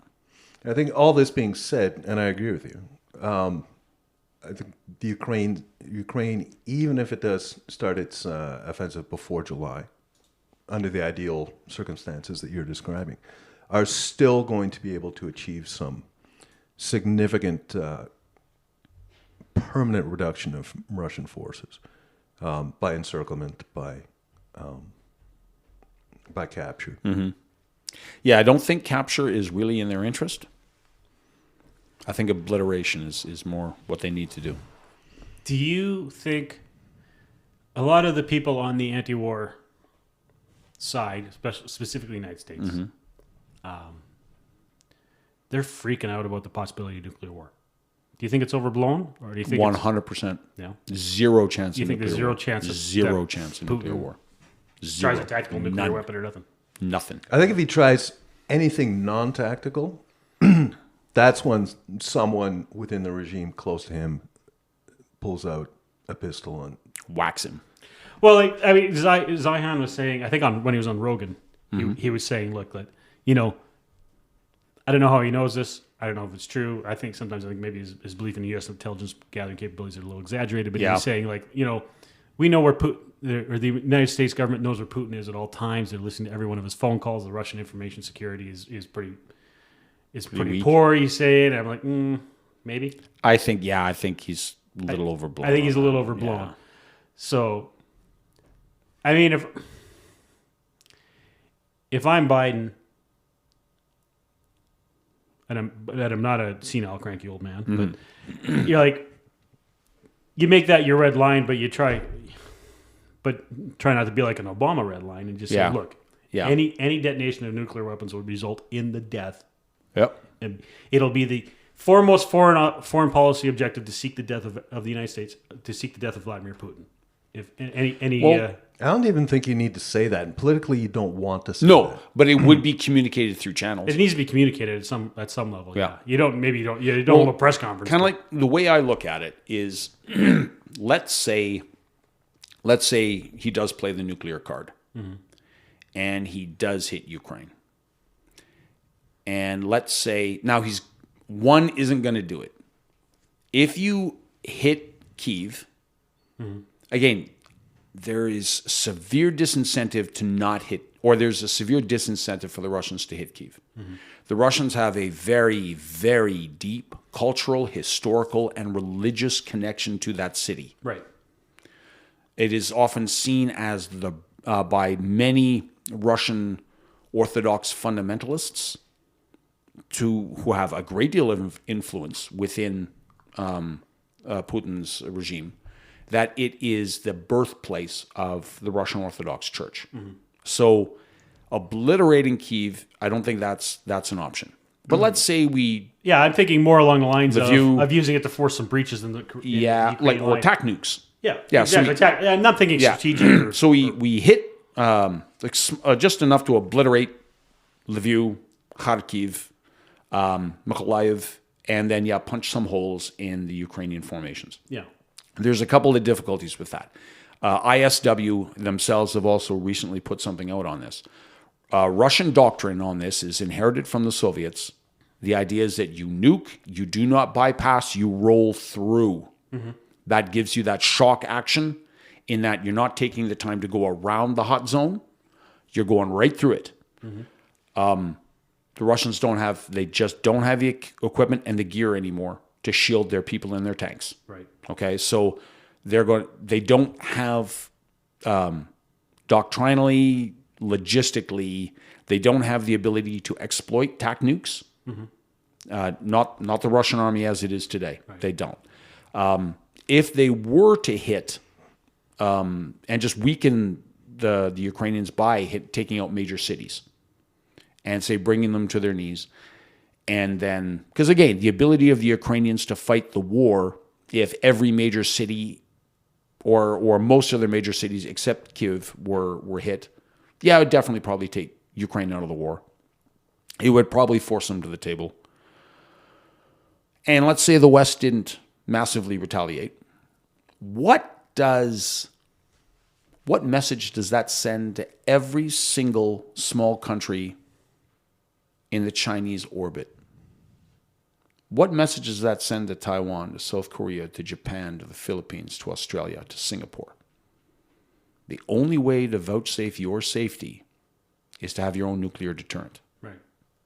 And so we look at this and we say, okay, it's not a big deal. If South Korea has nukes, I mean, come on. Japan has the technology already. Taiwan, yeah, okay. We're selling Australia nuclear submarines. Yeah, exactly. It's not a big deal if those guys have nukes. Okay, how about the Philippines? How about Vietnam? Yeah. Now, it's not that they're inherently hostile countries. Do they have the ability to secure and hold safe those nuclear weapons? Yeah. If Jordan says, okay, you know what? Collective security is a myth. The only way I can protect myself from the Iranians when the rubber hits the road is to get a nuclear weapon. If the Saudis reach that conclusion, that if the balloon goes up and the Iranians really go for it, I cannot depend on the West to defend me. I need nukes on my own. Okay, so when you've got this range of third world countries with questionable stability and security apparatus with nuclear weapons, if 40 years of nuclear non-proliferation goes out the window, okay, boys, how many years before some non-state actor gets a nuclear weapon? How many years? 10? Couple. No, I mean, Two? non-state actors 2 to 5. could be any time, right? Religious we nut bars, don't a need terrorist anything. group, non-state actors who are accountable to no one or who are on a completely different locus of control and worldview than an established government. So yeah, it could be a terrorist group, it could be a religious fanatics, it could be environmental radicals, like whoever, anybody. You say 2 years. What do I get from you? I say that can happen any time. So you're saying potentially less. Ukraine could have not happened. Yeah. And it's always been a possibility. So I'm going to say 10. beca- it I'm going to say becomes- 10 at the outside. Here's the thing: it becomes more likely if the Russian military is destroyed in detail Ukraine, because then their ability to secure their nuclear weapons. Their goes down. nukes, maybe, Right? maybe. But Because there's already been there's already been Russian missile forces security personnel Yeah. who have been killed and captured in Yeah. the Ukrainian war. Like they've Yeah. been Yeah. before the last surge. Or the, yeah, the because they're taking mobilization. those guys. Yeah. Yeah, because they need bodies. using security guards as Why? infantrymen. Yeah, But I'm saying it's a certain. I'm going to say maximum 10 years. Maximum 10 years before one of these third world nuclear weapons falls into the wrong hands. yeah. Now, yeah, the Russians have a pretty shaky arrangement, but on the other hand, they are a known player, and the United States has been through this before with the Russians in 1991, where the Soviet Union collapsed. What's the security of their nuclear missile fleet? So yeah, I'd say there's some kind of template in place to deal with Russian collapse. There isn't a template in place to deal with the Jordanians or the Egyptians having a nuclear weapon. Yeah. So here's my next question to you, and this is a trick question. Once a third-party non-state actor has a nuclear weapon, what are the top 3 likely targets? New York, Okay. Washington, London. Okay, here's the trick question. Number 3 doesn't matter. Yeah. You've already the top 2. I mean, yeah, no doubt about America. Number 2 is the UK. But consider the damage to the United States that 9/11 did to its financial sector, to its economy, to its social fabric. Now imagine a thermonuclear device obliterates the twin cities of New York and New Jersey. Under the current American social, political, economic context, is the United States going to survive that event? When the electromagnetic pulse goes off and blackens takes the entire U.S. eastern seaboard and puts it in the 1950s, will the United States as a nation survive that event? yeah, one think way so. or another, yeah. How many tens of millions of people die? Well, I mean, not to sound callous about it, however many die, right? I mean, I it'll be present to you that they would not survive that event. The United States, as a unified republic, would not survive that event. Well, I think it would be a unifying event, just as 9/11 was. But it would absolutely kill tens of millions of people. Yeah. Maybe 40 to 50 million people. If I Any way you slice it, it is absolutely unacceptable to the United States. You are basically putting a gun to the head of America. If you're Putin and you do nuclear release in Ukraine, you have now started the clock ticking Okay. on a doomsday event for the United States. Okay. Do So you think Putin cares about that? Yes. I would like Putin to. is. I'll let you finish, then I'll address that. I'm going to rewind the conversation here. Okay. All right. I think. I believe you've overstated Putin's options when it comes to nukes. First of all, I don't think he hits civilian targets at all. He's not going to hit any major population centers. I don't think he's going to use multiple attack nukes. Because in both those cases, politically, he loses any goodwill he's got Yeah. anywhere. Yep. Right? So now, Absolutely. now China is forced Yep. to condemn. Yep. China's going to back away. We've got India nothing to do with you. is forced Yep. to condemn. Everybody. The only circumstances under which Putin uses a nuke, it's attack nuke. He uses it against a limited military target, and he does it for symbolic purposes only. And the reason for doing it is to say, I'm willing to use nukes. Right. Right? He's playing the nuclear card by playing one attack nuke. By showing that, yeah, exactly. Right. He'll do it. And even then, he's crossed the line. Yep. I think that's so he can't use nukes. He I can't even agree. use- This is why I'm saying. Right. Like, if he does that, if he Yeah. uses nukes in any way, be it attack nuke, be it on a city, in any way, Yeah. he initiates a chain of events that ends in the deaths of tens of millions of American people, and the United States will not allow that. And I am utterly convinced that through diplomatic channels, the Americans have made that crystal clear to the Russians. Well, I'm sure the Russians themselves understand that. Yeah, exactly. Without any exactly. communication. Right? If a moron like me can figure that out, sitting here using open source intelligence, I guarantee you the FSB has figured that out. Yeah, so when they're doing their nuclear saber rattling, I think it is for domestic consumption. I would also be willing to say that through diplomatic channels, the Russians have made that clear to the United States. Say, look, boys, don't freak out. If you see that on our domestic networks we start talking about nuking London and Berlin, we don't really mean it. We're just trying to give some red meat to the troops, okay? And they might be saying that. I'm but certain again, they are. they're saying it for external consumption as well. To but a it's certain extent, just to frighten. to influence the populace in the Exactly. West. Right, to say, But "Oh, I no." think American governments know full well. The other thing is the Russians know. If they did this, there would have to be, in order to prevent that death spiral, that doomsday clock ticking, NATO would have to unleash a massive and overwhelming conventional response. They would have to.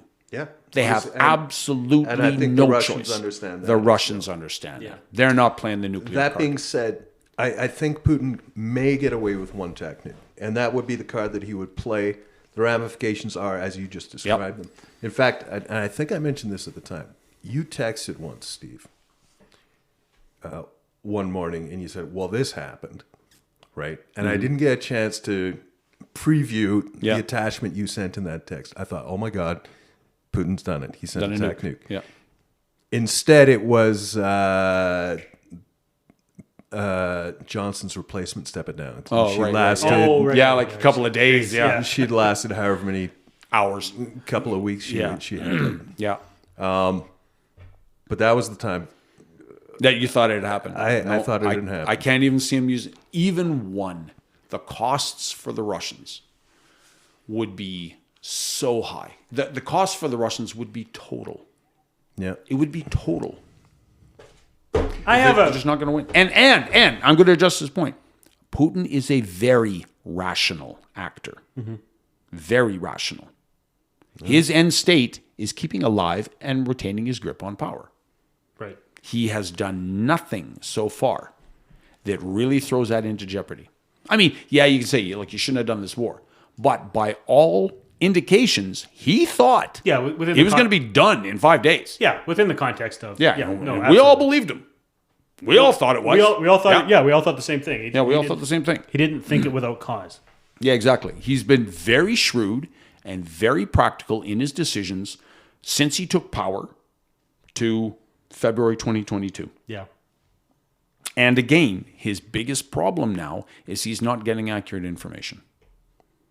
That's his single biggest weakness. he is not getting the same kind of information as to what's going on the battlefield that the Western leaders are. Well, his other problem is he's got no options. He's got no good options. Yes, he's painted himself into a corner. He has definitely painted himself into a corner. I have a question for you. It's really not relevant to this. Are we going to digress again? No. Digression. No. It might be too much of a digression. Maybe we shouldn't do it. But I'm just thinking of, because we assume that your non-state actor will nukes New York or London. And then you assume that if the non-state actor nukes New York, but you know what? It could be anyone. Dallas, Los Angeles. But that was Chicago? That was going to be my question. Do you think the result is the same if they nuke LA? Yes. If someone cooks off a nuke in LA? Yes. I mean, especially anywhere in California. California is like, what, the 4th biggest economy in the world all on its own? Is it the 4th? It's in the top 10. Within the top 10. Yeah, it's in the top 10. Yeah. Anyway, It's so massive. I want to say it was the 9th. Yeah, but you might it's do it. so massive. Yeah. That, again, any major American city, Yeah. Detroit, Baltimore. Well, Detroit. Yeah. Who would notice a difference in Detroit these days? Yeah, that's true. Or Baltimore. Yeah. But still, and even lower level, Cleveland, Yeah. any of them, it's going to have the same effect. Well, it's not going to have as big an effect. No offense against not Cleveland. Actually, I think but it will you're onto still something be here. on the tipping point. I don't think nuking a Midwest city has the same cultural effect that nuking New York or LA does. Yeah, you're right. Kansas City, it wouldn't have the same cultural effect. It might have a more significant economic effect. It might. Or Dallas or Houston or Yeah. And not on or New York. I mean, Cleveland. New York is like Wall Street. Yeah. There's so much going on. Yeah, but there's no Consider the damage to the financial sector. LA is not as bad yeah. But economically there's no as New York City. Culturally, Yes. And then you start going down from there. Like Des Moines. the entire but if you- high-tech Silicon Valley. Well, That's okay, not that's in LA, San Francisco. But it would still be affected. It would still be in the effect zone. The EMP wipes it all out. My thing is just that like if you nuke Cleveland or you Yeah. nuke like a northern Midwestern city, then you damage a lot of industrial capacity. Yeah, you do. That's the do. big one. That's No, and so absolutely. the more, But symbolically. so there's a symbolism versus a Yeah, real damage. But either one of them, it's like the flavor I'm getting out of this is well, what's going to be worse if we slit his jugular, or if we puncture his heart, or if we just shove a pencil through his brain? Guys, the patient is dead. I don't agree Either that the way, nation the is necessarily Yeah, dead. see, but here's my thing. I think the point I was trying to get to a minute ago was just that, like, if you nuke a Midwestern city and you don't injure any cultural or political elites, Yeah. maybe the country. I don't know. How- These are not a group of people I can stand, but maybe the country How can you holds together a little bit. Okay, sure. Would nuking Kansas City destroy the United States? Okay, you're right. It wouldn't. It wouldn't. Is it still acceptable to the United States? No, of course not. Yes. So No one's arguing But that. just your argument that if they nuke New York and they get a good chunk of New Jersey with it, that's the end of the United States. I don't as a see that republic. happening. Okay. In fact, because if you look at it, Moot point. Sure. It is still unacceptable to the United States in absolutely. any way, shape, or form. Yeah, whether it absolutely. destroys them or whether it simply really hurts them. so where it becomes Yeah, what it anything becomes really from hurts. there, Moot point. It becomes a question of what do they do about it? Yeah. Right. Especially if it's a And non-state it's the actor that same. you can't It's run the down. same in either way. What's the latest Afghanistan, Taliban, Al Qaeda combination? Right. I mean, as a result of this, I mean, it doesn't matter. As soon as Russia goes nuclear, the response from the United States is overwhelming and final and apocalyptic. My point remains that whatever, you could separate this conversation entirely from the Ukrainian conversation. It is. Like I say, it's a massive thing. A non-state nuclear weapon is and always has been a possibility, but- right? And it's being tracked in its own ways independently. But if it's a series of events, It becomes more likely. that's why the United States has worked so hard for nuclear non-proliferation. Yeah. Because it makes that non-state actor problem 1,000 times more dangerous. So then if non-proliferation fails, Another question. and what would cause it to fail is a Russian use of nuclear weapons and the international fallout that would have. What is Putin's rationale for pulling out a START? Again, purely political. Yeah, he's playing the nuclear card. And Playing the nuclear I card think and it's- red meat for the home audience again? that, yeah. And what I think he's trying to do is he's trying to frighten Western Europe, Yeah. which is always going to be more timid than the United States, and domestic political audience. He's got to give something. He's got to show some kind of initiative. He's got to show the Russian nationalists that he's still capable of producing meaningful action. I think there's another step to it, which is it is actually a strategic military move in that if he's foreseeing or he's looking to the possibility of escalation, if his conventional forces have been as Attrited? yeah degraded as significantly as and not just in numbers but also in their apparent effectiveness. Nuclear forces are defensively all he's got. Yes. Right? And he's already got the advantage of that.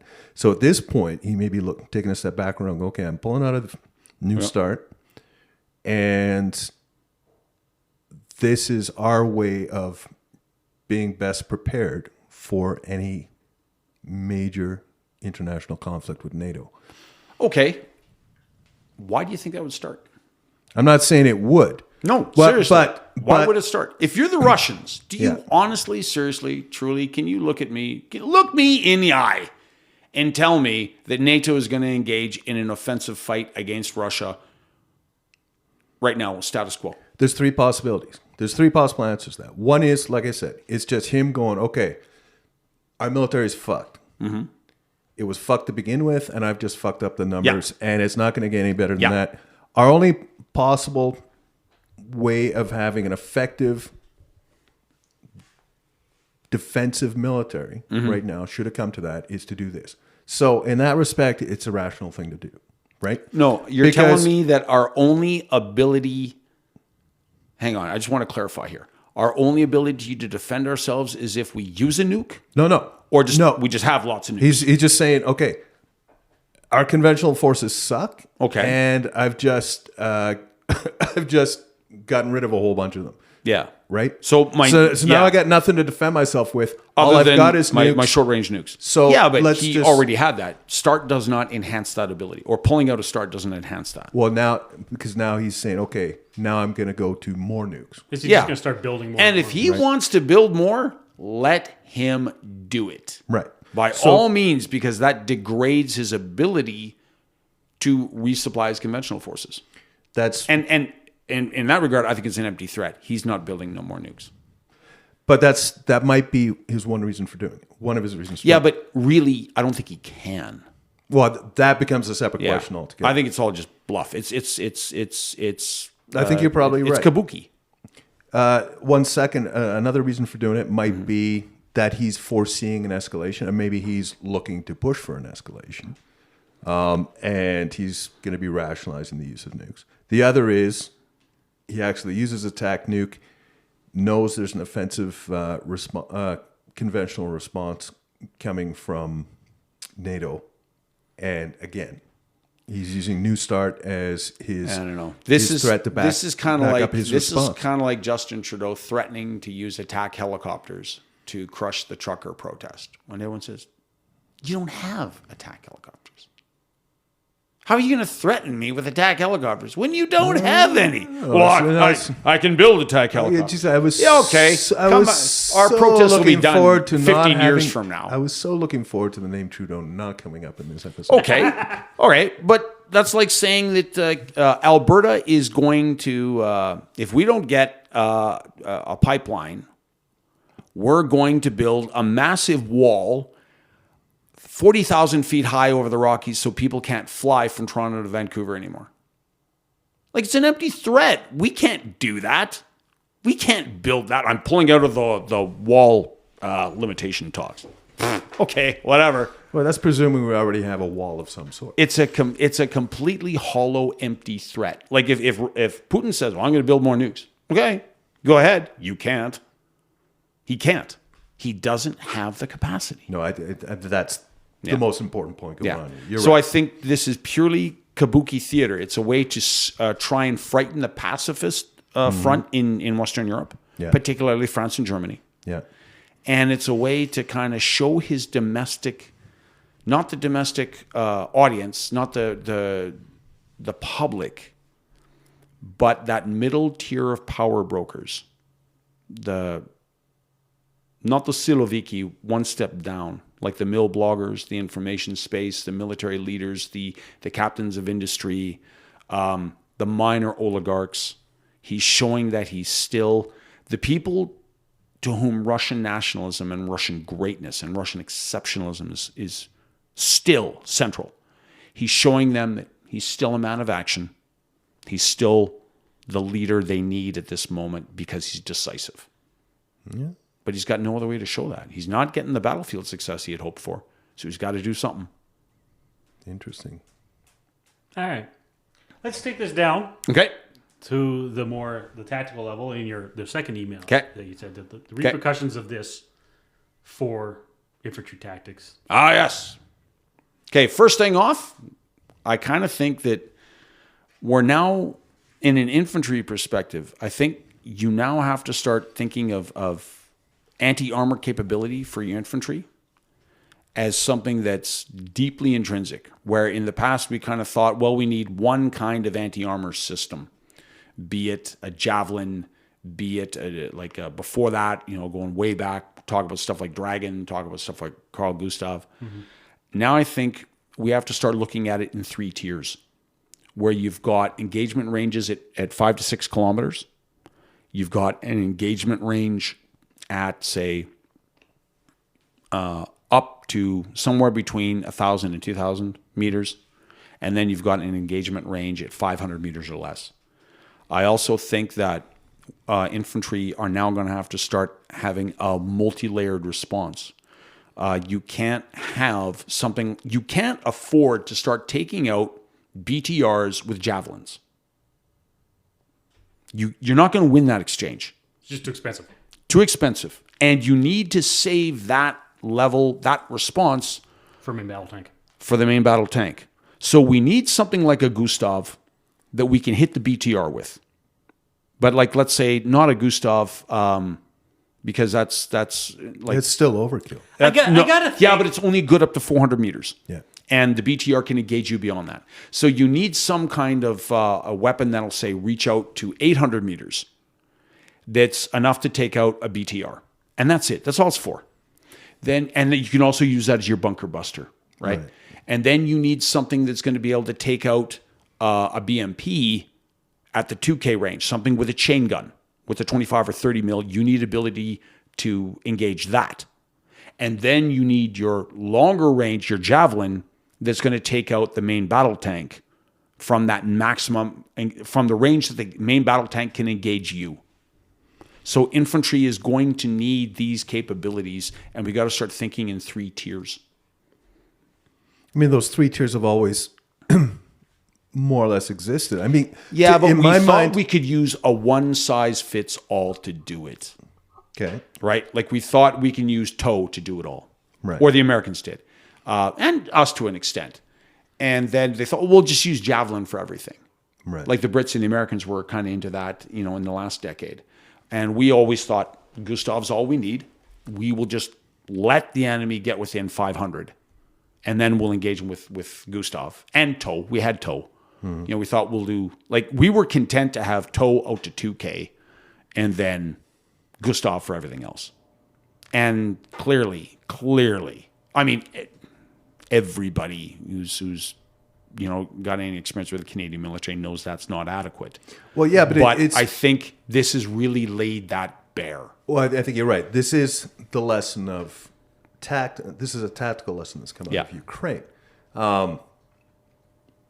Canadian military hasn't had to face this yet. Yeah. Which is why the Ukrainian conflict. Well, I'll call it the war because that's what we should be calling Yep. it. is, as a sidebar to everything else politically going on, just from a military theory point of view. Yeah. Now everyone's grasping what modern warfare Yeah. now looks like in a way that, even Afghanistan, I mean, technologically, we've progressed even since last year. Yeah. When we came out of Afghanistan, certainly over the 20 years that we were there. And even then, anti-armor wasn't really required. Well, it wasn't really thought of because our assumed belief was that infantry cannot stand against mechanized forces. That light infantry is absolutely, it's a death mission to put it against mechanized forces. That mech is going to win every time, hands down. This was our doctrine. That you do not put light infantry in a situation where it may potentially be engaged by mech forces. And this is something that, say, the Arab-Israeli wars taught us. And this is something we always assumed, that in the event that our light forces might get faced by mech, okay, we're going to run like hell for some mountains or an urban area where our engagement ranges are going to be much shorter, and therefore something like Gustav, which is only good out to, practically speaking, like for all the haters, you're going to say, I can go out to 500 meters. Shut up, okay? I've been on a Gustav range. I know how useless that thing is for hitting a mobile target. Yeah. Your max range, under, like, if you've got little Annie Oakley as part of your Gustav team, is 400 meters. And so within an urban area, we figured we could make do with something like that. Well, I think the Ukraine war has shown that no, light infantry in the defensive, when it's dug in and camouflaged, like not on the attack, on the defensive, when mech forces are approaching it, if it has that multi-layered approach. And the only reason they had it was because of the ad hoc nature of the aid they got. Mm-hmm. They got some javelins from the United States. They got some NLAWs from the UK. They got some Panzerfäuste from Germany. They got Gustavs from Sweden. So they had a variety of options. And because they were the first guys to have that multi-tiered, multi-layered anti-armor approach, we found that, holy cats, that's effective. It was really effective. Well, in a lot of ways, so you started out speaking tactically, but really we're talking operationally, right? In I guess, because we're talking about TO&E. And to a certain extent, we're talking specific to this theater and sub-theaters within this theater, right? Because what was happening around the convoy in the Northwest in the early stages, and the combat that was occurring there is much different than the combat that's been occurring lately in the more open spaces. Retaking and what I'm really speaking of is the area around Kharkiv in the Northwest, right, and Sumy in the center. Like not just on the. I think we get preoccupied with that 60-mile long convoy that was hung up outside of, like, got as far as Bucha and didn't get any, or Irpin, and didn't get any further to Kyiv. I mean, there was a whole range of this combat that was going on when the Russians pushed past Kherson and tried to get to Odessa, tried to get to Mykolaiv in the south, tried to push north into Zaporizhia, and tried to go, tried for the longest time to break through outside of Donetsk city through Avdiivka. And their advance from over a year now around Avdiivka past the 2014 borders is like, what, 600 meters? Yeah, it's not a lot. Not a lot. And that's where you have Ukrainian infantry dug in very well prepared positions and have stopped the Russian mechanized advances cold. And the only way the Russians could make any headway was to break out the old school mass artillery, obliterate entire grid squares at a time, then move forward. That was the only way they could secure any kind of advance. According to ISW, I was just reading day before yesterday, in the summer of 2022, the Russians were firing 60,000 152 millimeter, or it might have been 152 and 122. But anyway you cut it, 60,000 artillery natures per day. Mm-hmm. They were heavily reliant. They were totally dependent upon their artillery. By December, they were down to 30,000 a day. They are just now negotiating a deal with the Chinese to buy 20,000 artillery rounds. So less than a daily consumption. Like, this is how dire the situation has become for Russian artillery. Oh, you knew that was going to happen, right? And we're in the 1916 scenario where nations are running out of stocks of their shells. Well, and I mean, the first war analogy is there as well, because it's these lines facing each other and throwing human waves. Well, or for the Russians, one side is throwing human waves at, right, where the other side is remaining dug in. But it remains to be seen where we go from here, right? I think we've got the technologies and the operations and the tactics that have occurred up until now, and we're going to see how that changes as the theaters and sub-theaters change. And the equipment and the training for the Ukrainians comes into play in the next little while when they go on the offensive. We're going to see how a lot of that plays out. I mean, we started this conversation from a light infantry perspective, and quite naturally, because we're from a light infantry regiment. And from an anti-armor point of view. Can I add something to that? Sure. Canada's military as a whole wants to be all mech. Like, at the higher level, they've been struggling now for, I think, over a decade to define our light infantry doctrine. We do not have an official light infantry doctrine. Everything is based on, like, as far as Canada's official doctrine, when you pull our PAMs and you look at the infantry battalion at war or the infantry battalion in battle, our assumption of light infantry is that it's dismounted from its carriers. And like across the regular force, the prevailing view, aside from a few diehard lifetime 3rd Battalion guys in all 3 regiments, is that, look, light infantry is just not effective. Go mech. Go everything mech. And for a smaller army like Canada, that makes sense from a logistical point of view if we just have one way of doing things. Now, I think, as one of these career light infantry guys, I think that's very myopic. I think that's very naive. I think there are always going to be situations where vehicles cannot go. For example, the forest south of Crimea, where this is not a mech battlefield. You need light forces. Ones that are not, and the problem with the idea of saying, well, yeah, you can be light, you just dismount from your vehicles. A mech battalion has a huge TONE footprint based around supporting those IFVs and those tanks. So it is always going to have a huge amount of its logistical focus on resupplying those mechanized assets.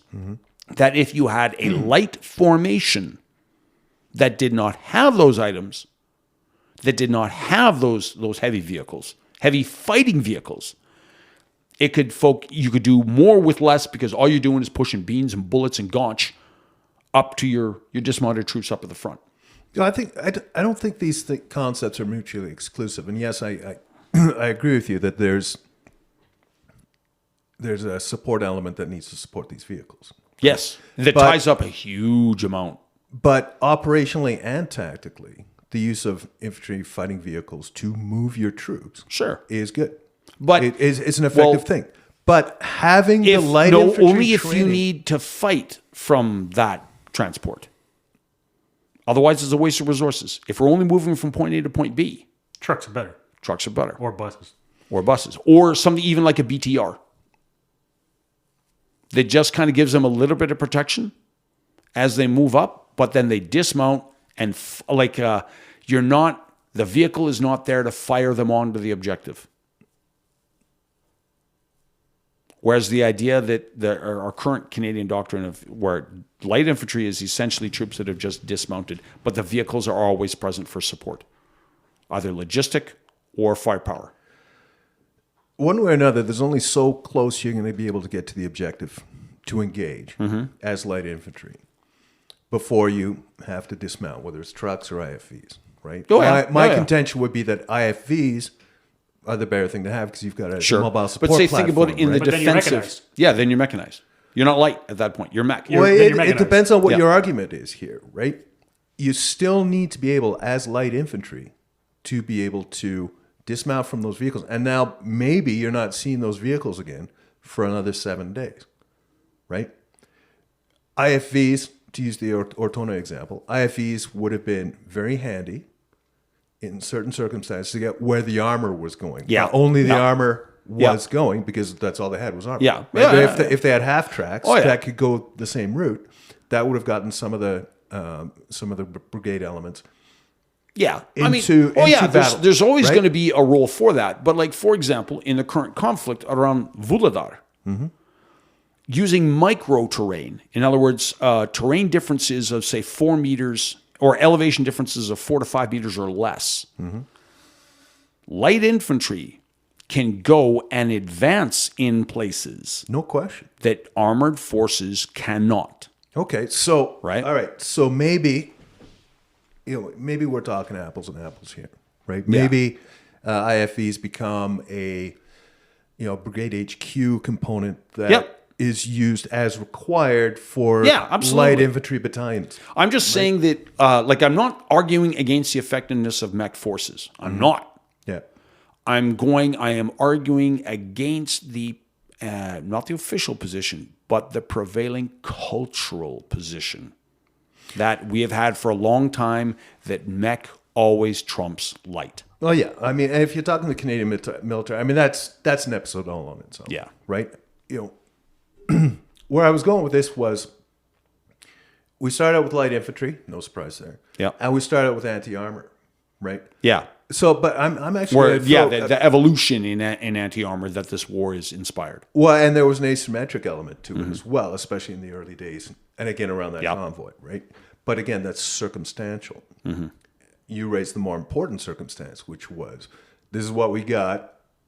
Let's make use of it wisely, which I think has been the greatest strength of the Ukraine. Yes. Has been Oh God! Look make at what they've done with artillery. Yeah. How they have turned just good old-fashioned dumb tube artillery into a precision weapon. oh yeah. Like, it's really impressive. Well, it's been the use of intelligence. It's been their combined arms, their operations have been astounding. Yeah, their imagination But- and ingenuity has really been impressive. Well, one thing I've got a question here. I'm not claiming any expertise here, but looking back over the conflict, taking an anti-armor versus mechanized approach to things, I don't think that's necessarily been the case, except for that convoy outside of Kiev. I know there's been a lot of armor taken out, but has it been by overwhelmingly anti-armor stuff? Like, most of the videos I've seen online have been from a distance. I couldn't tell you. Have those not been drone strikes? Yeah, I couldn't tell you. I don't like the Russians have lost over 1,000 tanks or something. What like the a division's breakdown worth. is. Like, Yeah. I did the math once. Yeah. They've lost a division's worth of armor. Yeah. In Ukraine. I which couldn't is tell just- you how many have gone to what weapon system. I couldn't tell you. I have no idea, really. Because I'm not sure how much, and when it comes to the actual, my impression is what they're actually engaging is Russian foot soldiers, like 90%. I think of the they are time, now. Yeah, right? they are now. Here's an interesting stat, and I don't think it was a conversation that we had. This was actually a separate conversation, if I remember it correctly. My understanding is, towards the beginning of the war,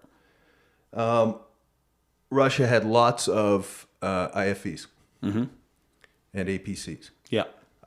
They had lots of drivers for those vehicles. But they didn't have troops to fill They didn't have troops Yeah, to troops fill to them. film. Yeah, I've heard that as well. And I can't recall And where, that's but I yeah, think I heard that's that as part of well. what's been going on as well. It's great. Well, it's part of what you saw in some of the early Russian attacks is that all these Yeah. these mechanized formations came down completely unsupported. Yeah, and and when they it got was engaged, something to do- nobody dismounted because unless the vehicle got destroyed. Yeah, it was something Because there was also no one in to there do to dismount. Exactly. with the It's just- structure of the battalion tactical group.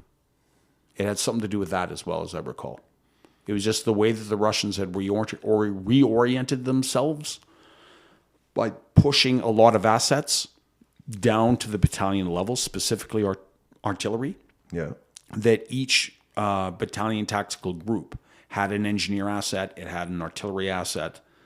And so a huge amount of the combat power of this was explained to me by a former intelligence guy who used to track this stuff, that a large part of the Russian infantry combat power was now back to support and protect your assets, that your combat multipliers that in a NATO structure would be in the A2 esh. But because of their intrinsic support, they're right up in the A1 esh, where they're not able to strictly defend themselves. So you're going to need a platoon infantry over here. You're going to need a platoon infantry over there to provide security for these guys. You know, like the artillery battery isn't, or the mini battery that's assigned to that battalion tactical group doesn't have enough bodies on its own to provide perimeter security and provide indirect fire. So you got to pull platoon here, platoon there, platoon here, platoon there. And then, just whittle down the fighting end in the infantry companies. And knowing what we do about the Russian military at this point, they probably didn't have the combined arms initiative. Yeah, know-how. Within that smaller And they formation. most certainly did not. Yeah, we know now that the Russians suck at a combined arms battle. Yeah. They are not good at all. I read an article about that. Digression, but basically it was saying why it was from Royal United Services Institute. Their kind of shakedown of the war thus far. And they were saying one of the problems with the Russian military is it just doesn't do realistic training. It doesn't, it stage manages its exercises. It doesn't allow realistic force on force with independent victory conditions. It sets up where you've got you've got red force and blue force. It is predetermined, to use NATO terminology, red force is always going to lose. Blue force will win, and they will be validated no matter what. And if that means we've got to run the exercise twice until blue wins, okay, then that's what we're going to do. And it's all very structured, and senior leaders are not allowed to make mistakes. And then to learn from them, they're kind of guided and handheld to get the appropriate result, where leaders are chosen on the basis of other non-military factors, more careerist kind of type factors. And maybe what This friends sounds like you the have. Soviet Union more and more all the time. Yes, basically. I don't think the culture of the Russian army ever changed. When I looked at that, I said, that sounds like the Canadian Army. But it's true too. I mean, look Well, it at, also sounds look like at the Maple- Brits back in the day too. Well, right? look at all the Maple stuff we used to Resolve. look at them. We never, ever exercise getting attacked because we can't afford the enemy force big enough to do it. We don't do realistic stuff like miles gear. I mean, we have it, but not in sufficient numbers. And once we get it, we can't afford to repair it once it breaks. We don't do stuff like the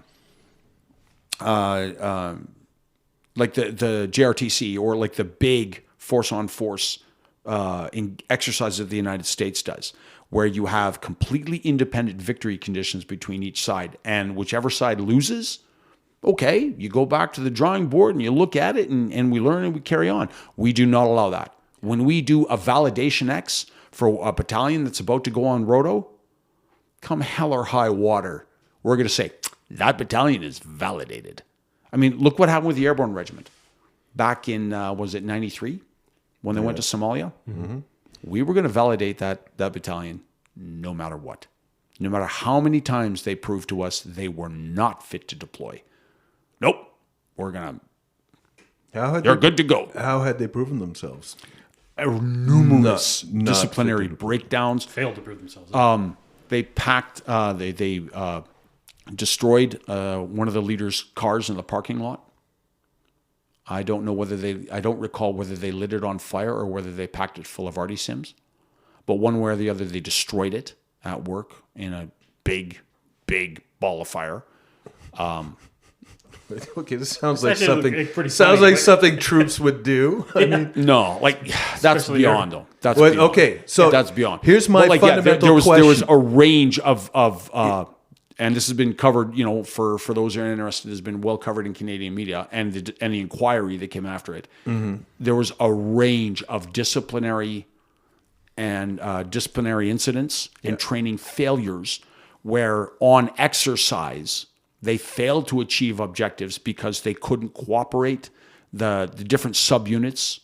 There were such personality conflicts within its leadership. All right, that's what we're talking about. Huge See, when I issues. hear setting one of the officers' cars on fire, okay, was that just hijinks gone wrong? No. Right? Because it comes I down to, believe was that a fundamental if I lack of recall- respect for that officer? Yeah, and Okay. I might have this wrong because I haven't read this in many years. Yeah. But I stand to be corrected on this. But if memory serves, it was because this. I don't know whether he was an OC. I don't know whether he was a CO. What the hell he was, but he was brought in to get a grip.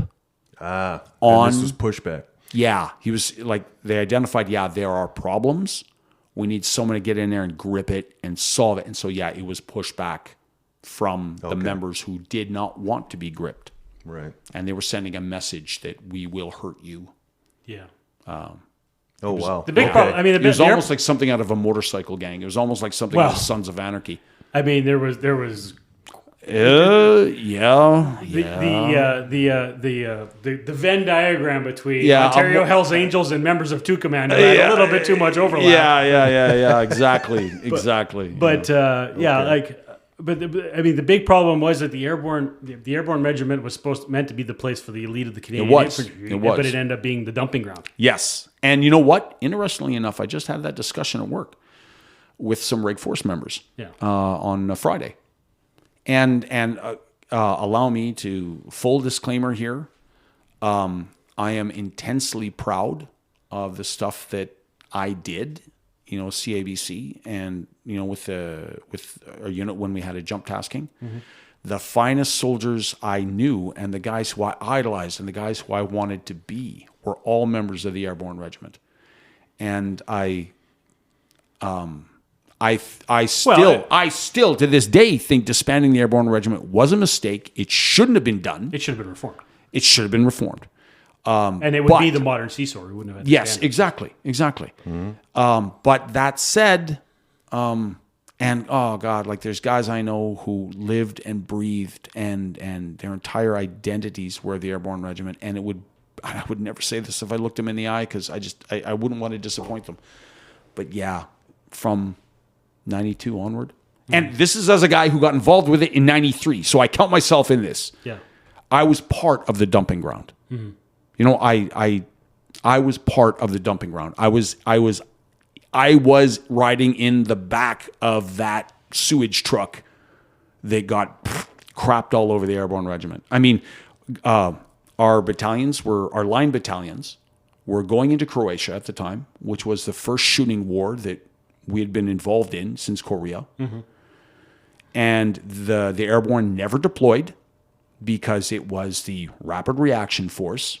So even though our line battalions are going through the Valley of the Shade every 6 months in Sniper Alley in Croatia, they're expected to send their best and their brightest to sit on their rucks in the commando and pet. Yeah. No. Okay, so that's what was going on. Yeah. So now I'm not like the original idea was that not the original idea. What happened once the Airborne Regiment became established, there was always and a lot of this, again, disclaimer, this is my opinion, reading the histories, okay? I'm not getting this from like a guy like a Berkeson or like a professional historian, that the old cap badge mafias of the 3 line battalions did not like being usurped by this newcomer that was the Airborne Regiment. And they did not want the Airborne Regiment to be a separate entity on par with them.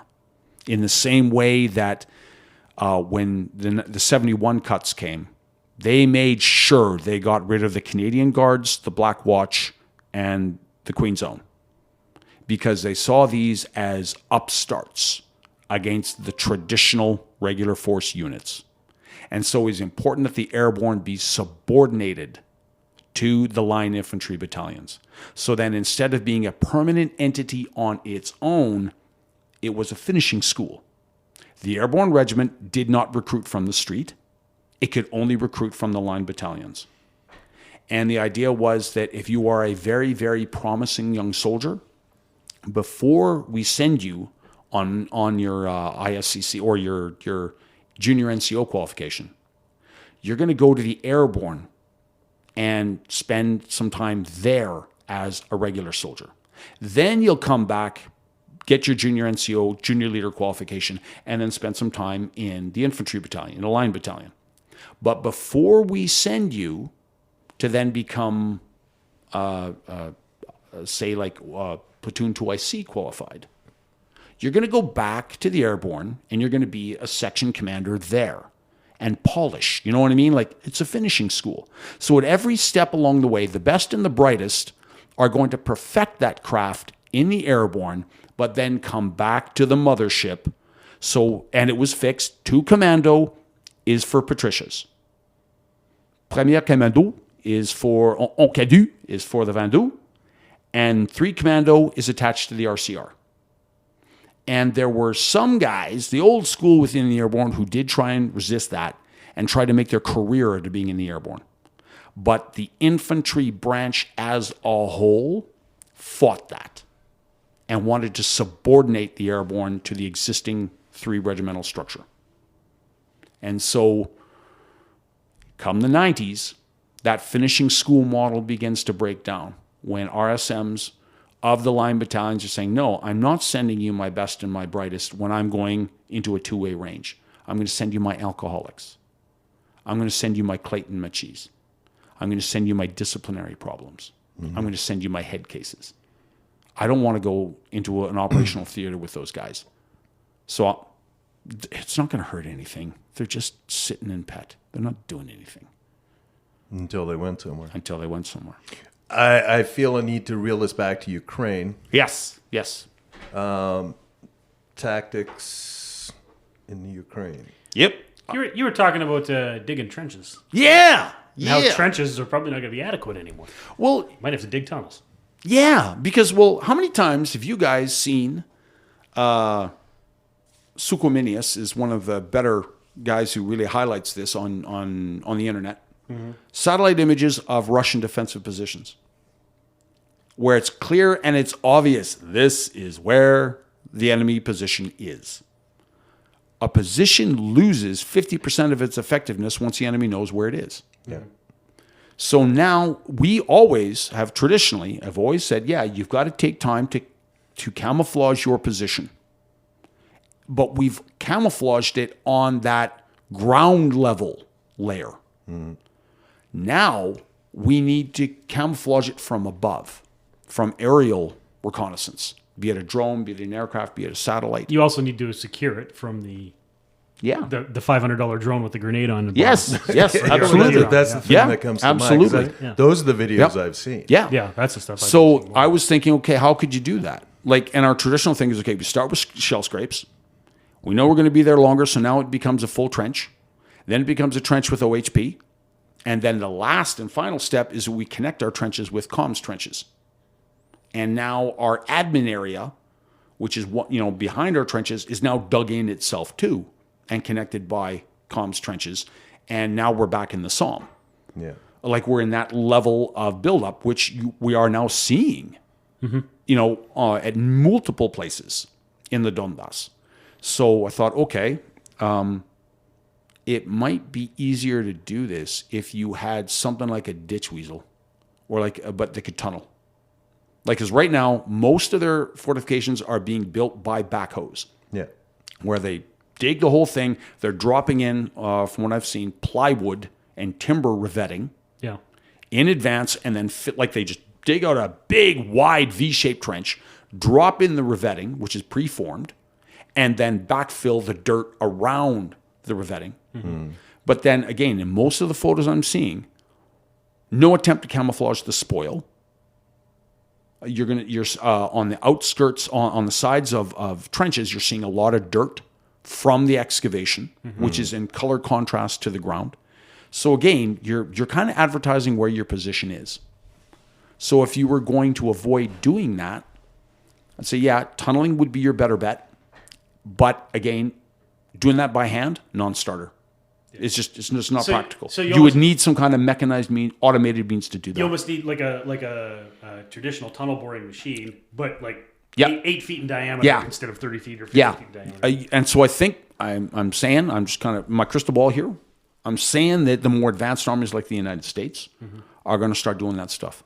I was reading in the book War Patrols how Canadian troops would use hessian and burlap to cover our trenches and disguise them.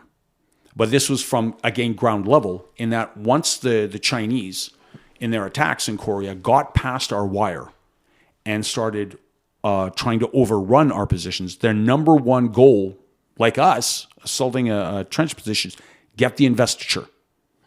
You don't want to be in the open ground, so you get as quickly as you can into the trench.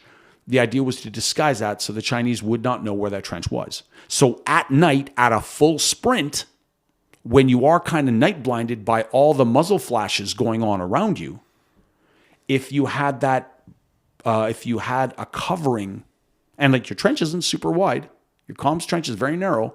If you had a covering over it, it would be hard to see and very, very, very easy to just run right over it. And to that point, I remember an exercise that we did where we had a Brit exchange officer, and he was showing. They did a demo, like he was our SWAT platoon commander at a MILCON, and he and his signaler did a demo position where they did the same kind of thing with a cam net, and they put blocks of sod, like they laid out the cam net over the spoil and used blocks of sod over parts of the cam net. Really very effective. And we had a 1st Battalion enemy force that literally pepper potted right over their trench without knowing it was there. Wow. So yeah, I thought, okay, this makes sense.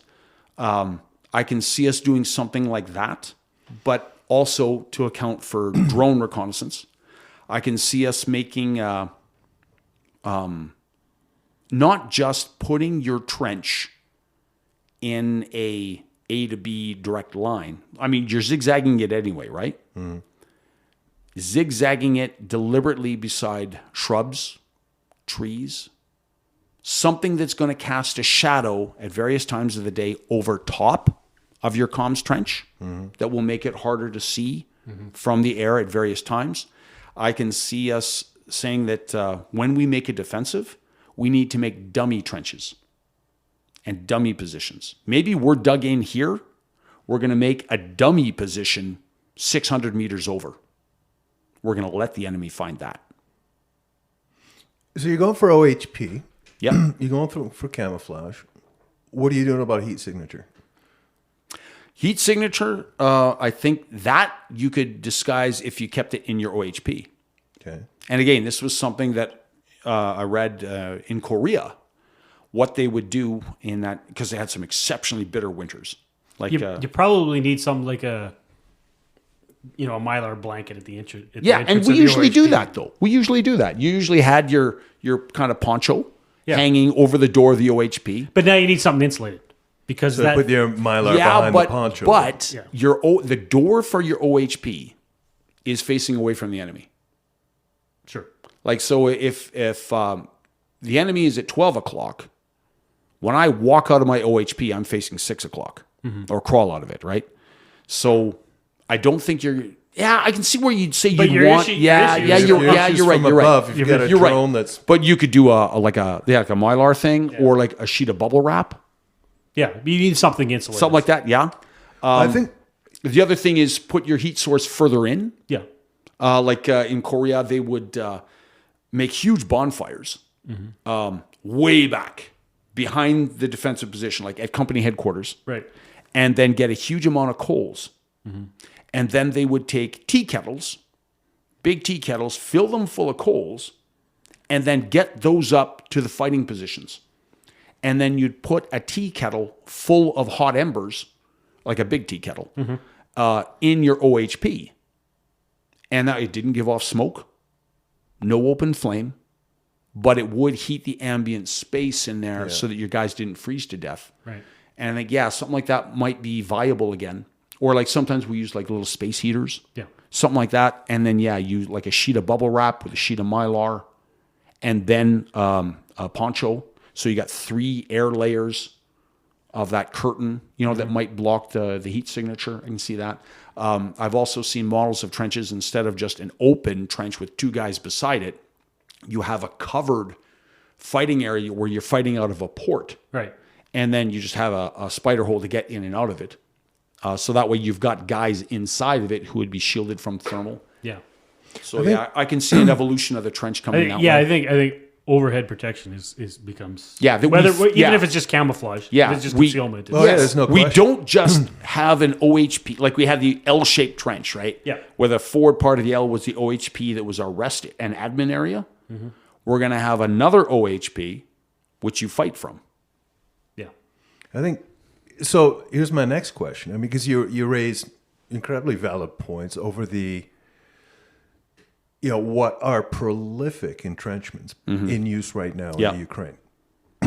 My question is whether, just how important are the use of entrenchments of that type as analogous to modern warfare coming out of this analysis? Because is this just a temporary thing? Is this a one-time thing due to the nature of the war up to this point? It might be, right? It might be, because it's a response to the overwhelming Russian reliance on artillery. And human waves, right? Well, there are no breakthroughs. There's no blitzkrieg being achieved right now. Yeah. It has devolved from and a blitzkrieg would make fortifications like that obsolete. Exactly. Because they can be outflanked. So that's why I'm wondering right now, not to denigrate your points, because your points are very valid for the current conditions. And that's why I'm thinking, okay, we're about to enter what's arguably a third, fourth, fifth stage.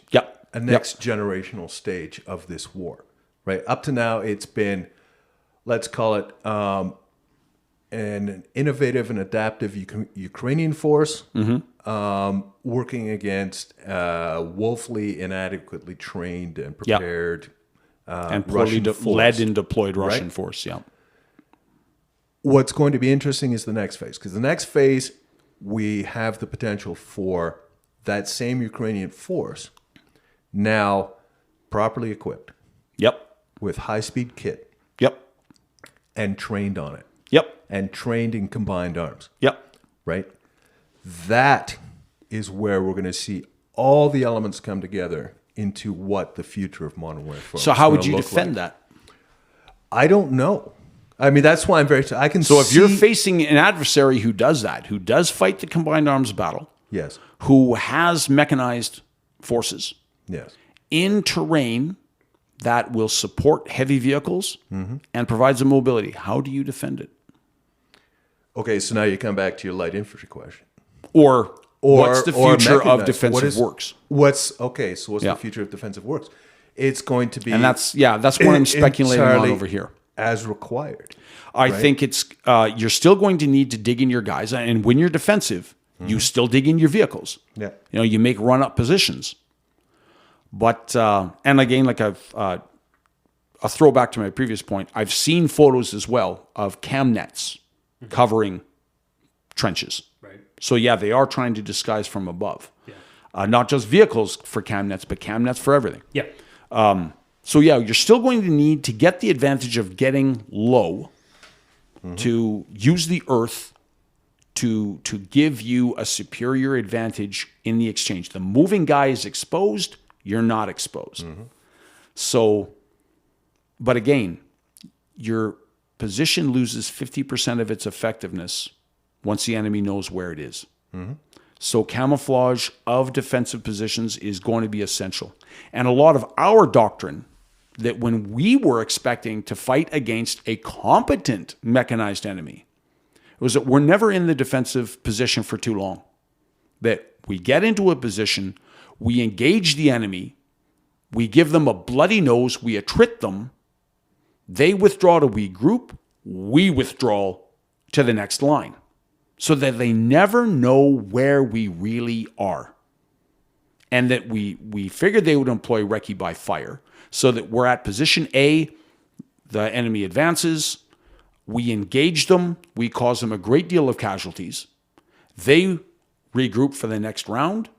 Now that they know where we are, we know the artillery strike is coming. The massive obliterative strike, which just makes the entire grid square go away. Okay, so before that happens, we pull back to another position that our engineers are already preparing for us in advance. And we know the grid, we just head there and dig in. Or we don't have to dig in, we head there and move in. The position, the wire, the mines, everything's already made. So then they come, hit an empty position, and they got to start from scratch. So the nature... Well, and then presumably you would demolish you once you knew that they were in the position, then you would initiate your own grid square eliminating artillery strike. And the idea is you control the enemy's movement by bouncing him from one position to another. Like he's gone multiple axis advance. Well, he gets stopped here, so he's going to come here. Okay, then we get hit there. Well, then he's going to channel this way. And that way we can continually push the enemy into ground that we have chosen, which is favorable to our weapon systems and not favorable to his. Yeah, but there's also... But you also have to have terrain and a front that's long enough that he can't just bypass. And the time to identify it and the time to dig in those entrenchments. Yes. Right? Yep. So these are all the balls you're juggling in the air. Yep. Absolutely. As this occurs, right? So and proper communication so that you know where the enemy is. Exactly. Like you have your own screens in advance, your own iStar assets to be able to say, yeah, the enemy's not coming this way.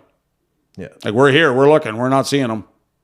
You know, you have your own patrols, you have your own armored screens, you have your own armored recce, you have your own aerial reconnaissance saying, okay, what we're getting here, this is not the main effort. This is a feint. Yeah. Don't put all the eggs in this basket. Exactly, because that to me is the critical nature of it. Like you said, even our doctrine back in the day was saying, you're only giving any defenses for so long. And that's the critical point I was raising. Yeah, absolutely. You're only in them for so long. Probably only one engagement. Yeah. Maybe two. But I guess my operative point is that even though we're only going to be in it for one engagement, maybe two, we're going to have to put more emphasis on camouflage. We might see less reliance on wire. Like we used to, like our traditional doctrine is that we make great reliance of barbed wire obstacles to channel the enemy. But that also kind of gives away where your position is. So unless we use a lot of wire in dummy obstacles and dummy positions, which would be really hard to do, maybe, and again, if we're dealing with a mechanized enemy, I mean, let's face it, in armored vehicles, you just right through that concertina wire. Yeah. So unless it's like a 30 meter thick belt, and forget it, that's just not practical to do. Well, then you need not wire, you need some kind of chain, something that will foul an armored vehicle track. And that's not really to make it an actual practical. obstacle, or dragon's teeth. So maybe we decide that wire's obsolete, or maybe we feel that it's not really applicable to that mobile defense. It's probably only good for light infantry. Yeah.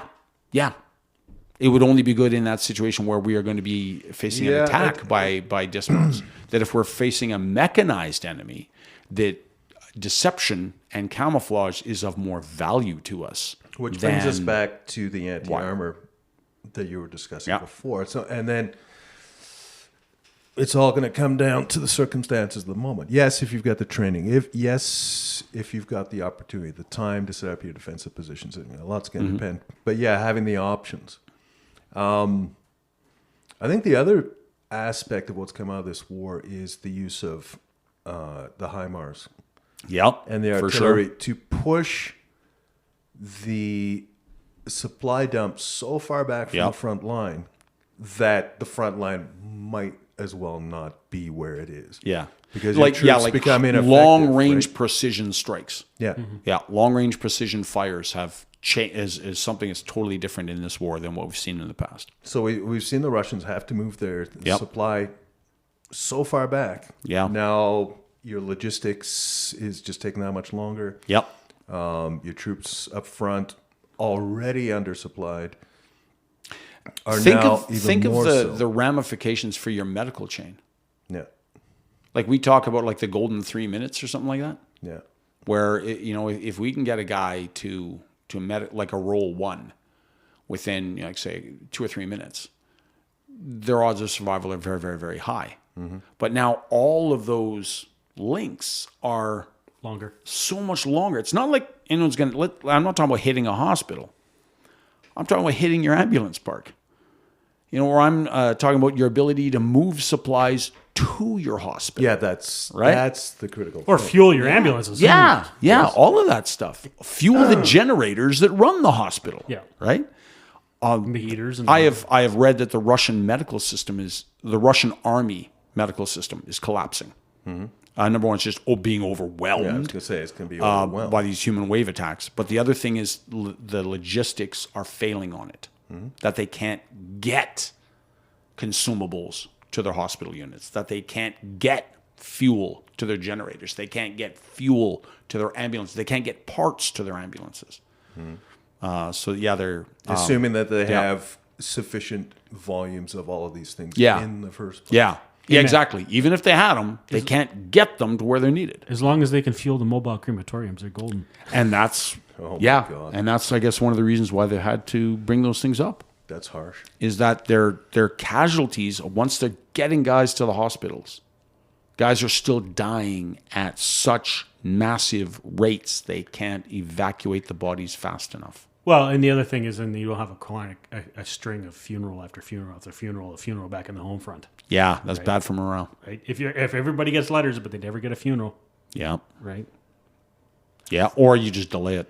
Right. I got to wonder about that. Like, I really got to wonder how many people have been killed months ago, like September, and their family still doesn't know. Oh, you think maybe they're just kind of Yeah. flattening it out? Just Yeah. rationing out the Yeah. notifications? Yeah. So there's I think no so, yes. overwhelming... Because there is a massive divergence between what the casualty figures say that the UK MOD is reporting Yeah. and what the Russians are reporting. Well, but it always has been. Yes, but there's such a massive gulf. If every village in every town was having all of these funerals, there's no way you could maintain that fiction. So I think there's a massive lag between the notification of the families and when the soldier is actually KIA. It's interesting. I can only imagine that intelligence services are keeping a track on those official issuings.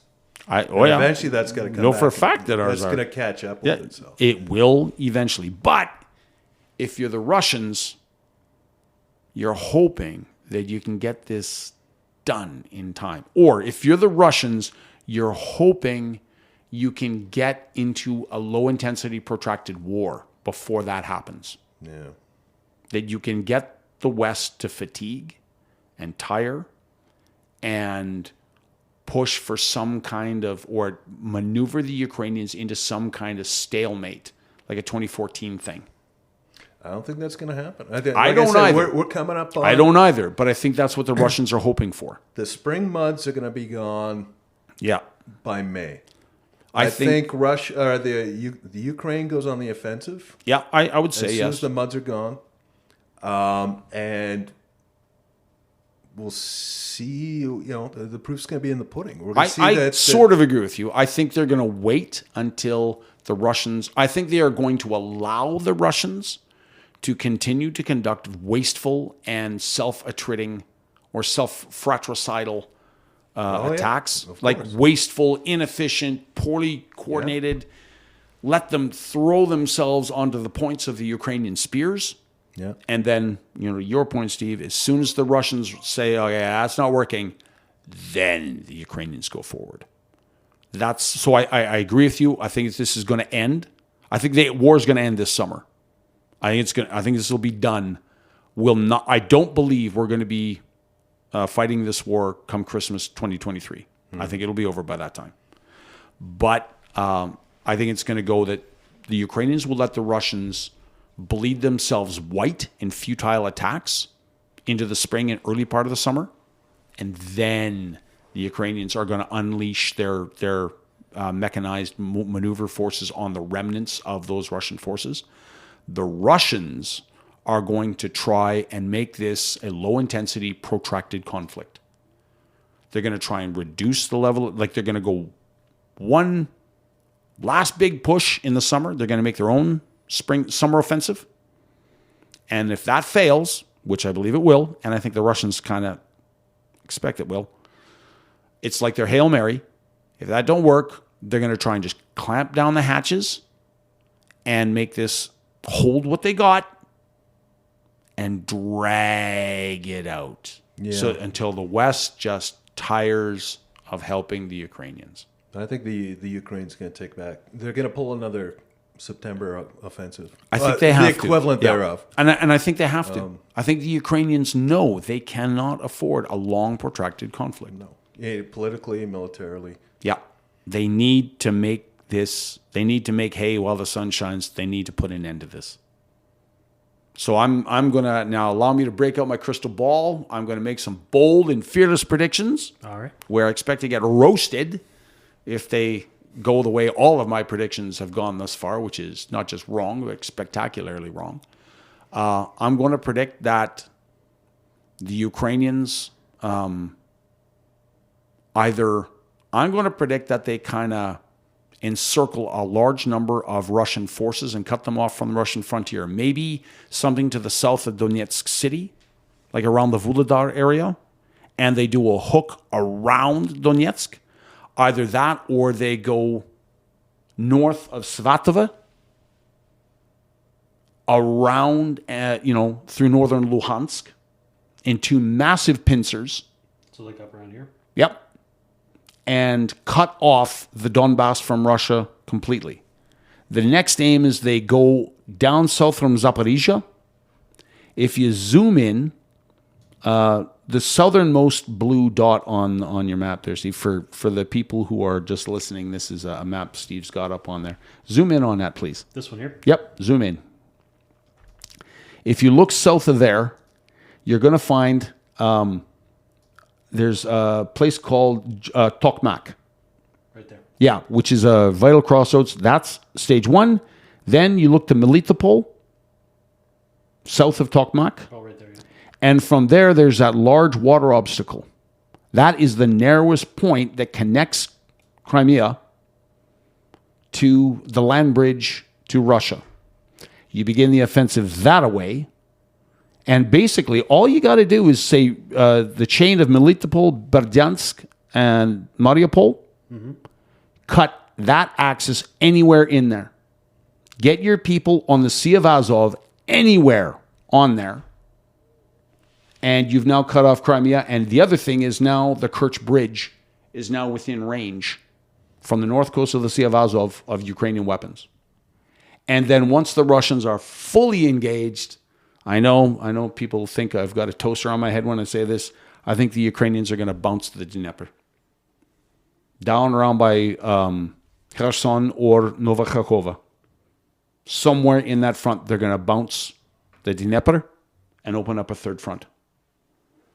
Even if it's just to tie down Russian forces, I don't know if it will be the dominant effort. But once the Russians are fully committed and the house is on fire and they're panicking about what the Ukrainians are doing elsewhere, they bounce to the Dnieper. Because, again, the point is not to give the Russians a problem. The point is to give them a dilemma where they don't know where do we commit our main effort. If they lose the Donbass, that's huge. But if they lose Crimea, that's huge. Make them continually struggle as to where they're going to allocate their resources. That's my prediction. And they do that this summer because they need to get back to their 1991 borders. Anything less than that for the Ukrainians is a defeat. But they need to end it this year. They cannot afford a protracted conflict. Furthermore, I don't think NATO wants a protracted conflict. No. So I think this is where Ukraine and its Western allies are kind of on the same page. They got to get it done this year.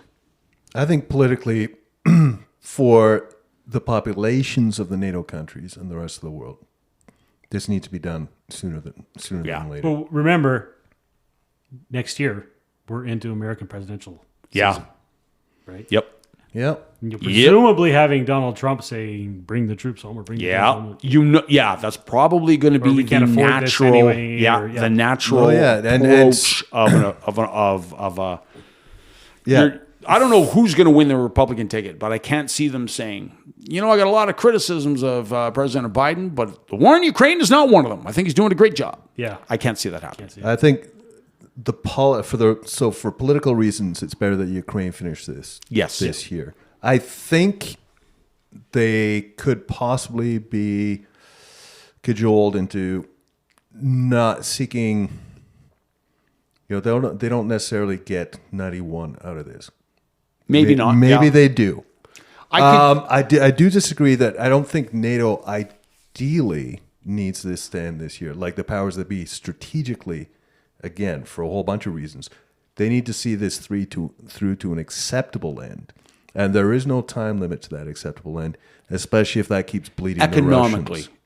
Yeah, okay, I'm on your page there. I can see the Ukrainians allowing the Russians to have some of the Donbass. Mm-hmm. But on the other hand, there's a lot of natural resources in there that they would kind of want. Crimea has to go back to the Ukrainians. And I think this is from a NATO perspective. I think in a lot of ways, but interesting. The Crimea allows the Russians to project way too much power into the Black Sea. Mm-hmm. So I think NATO is definitely, or the Americans are definitely going to enable the Ukrainians to take back Crimea. Strangely enough, I think the Crimea is not the easiest one to justify. It's a bit of a murky conversation. For who? For the Russians or the Ukrainians? Since 91, yeah. Crimea has been part of the Ukraine. Yeah.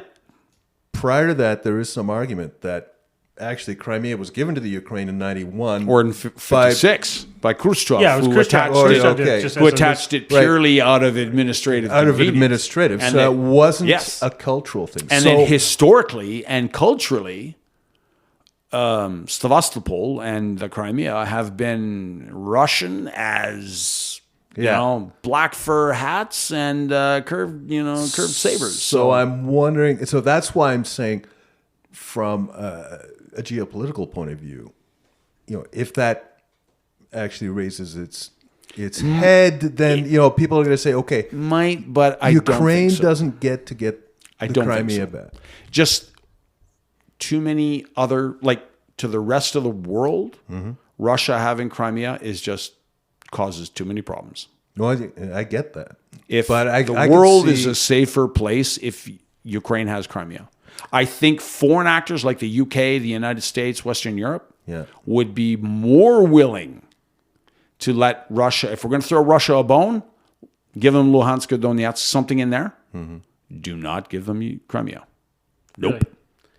They don't get that. Even if Ukraine said, okay, I tell you what, let them have Crimea. We want the Donbass back. Because the Donbass is because it's probably kind of largely a ghost town now, but exactly. It was like the industrial heartland of Ukraine. It was, yes, it was indeed. It's not now. But you're saying let Russia rebuild it? Luhansk and Donetsk. No, but the areas that were already taken in 2014 are still largely intact. Yeah. They won't be at the end of the war. No. So, you could say, well, look, they're a write-off anyway, and they were culturally Russian. Yes. Or not culturally Russian, sorry. They were linguistically Russian.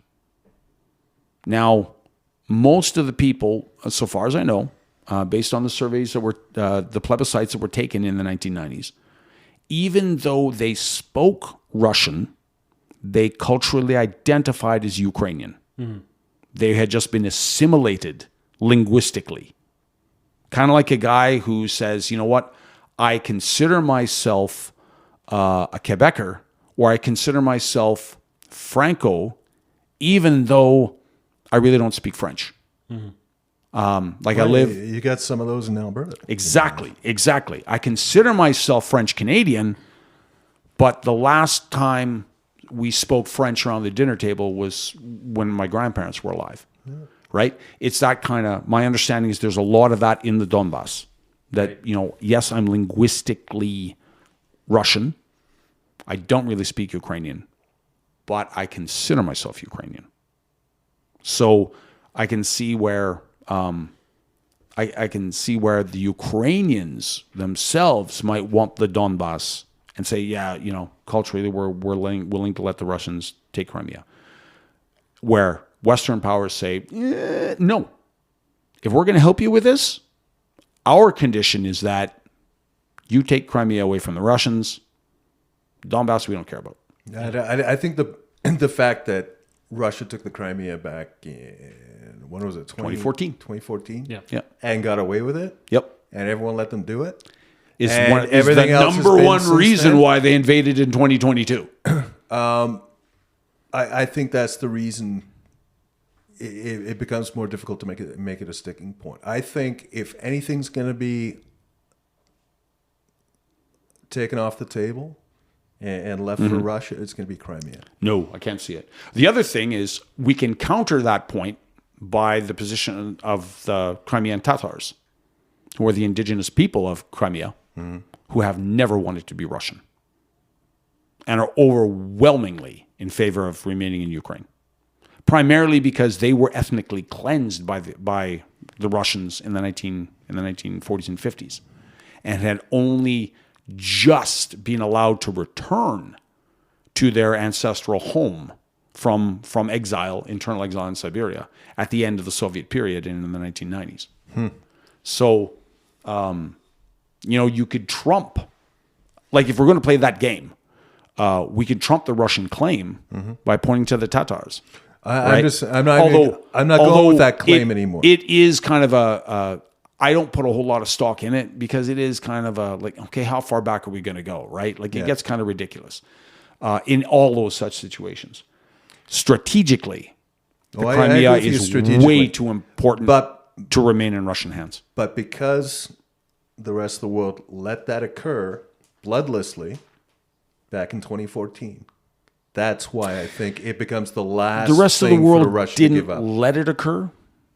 They weren't able to efficiently contest it. Yeah. Ukraine was too disorganized, too inefficient, too corrupt. It was completely powerless to oppose the Russian move in 2014. And that's what made the Ukrainian army in 2022. Was the experience of 2014, which made the Ukrainians say, okay, we need a domestic arms industry. This ain't happening again. Exactly. We need to clean up our corruption. We need, or at least to start, we need to reform our army. We need to get Western know-how. I mean, the Russians were expecting 2014 Part 2 when they rolled in last February. And they didn't get it because the Ukrainians had decided to retool and come back. We talked about corruption in Ukraine very, very earlier on, and I want to revisit that before we shut down. A very positive thing is we're hearing more and more about Ukrainian corruption now. And I think that means it's being addressed. Well, every time it's not, this has been discovered by journalists and nothing's been done about it. No, it's been discovered by the Ukrainians, announced by them, and this is what we're doing about it. The difference now is that in 1998, in 2007, the Ukrainian people knew about that corruption. Yeah. They knew about it. But they shrugged their shoulders and said, there's nothing we can do about it. This is just the way it is. They're not doing that anymore. They're not shrugging their shoulders and just accepting it passively. Saying, no, we're stopping this. That was the old country. This is a new one. The one that comes out of the crucible of this war will not be a corrupt, oligarchic,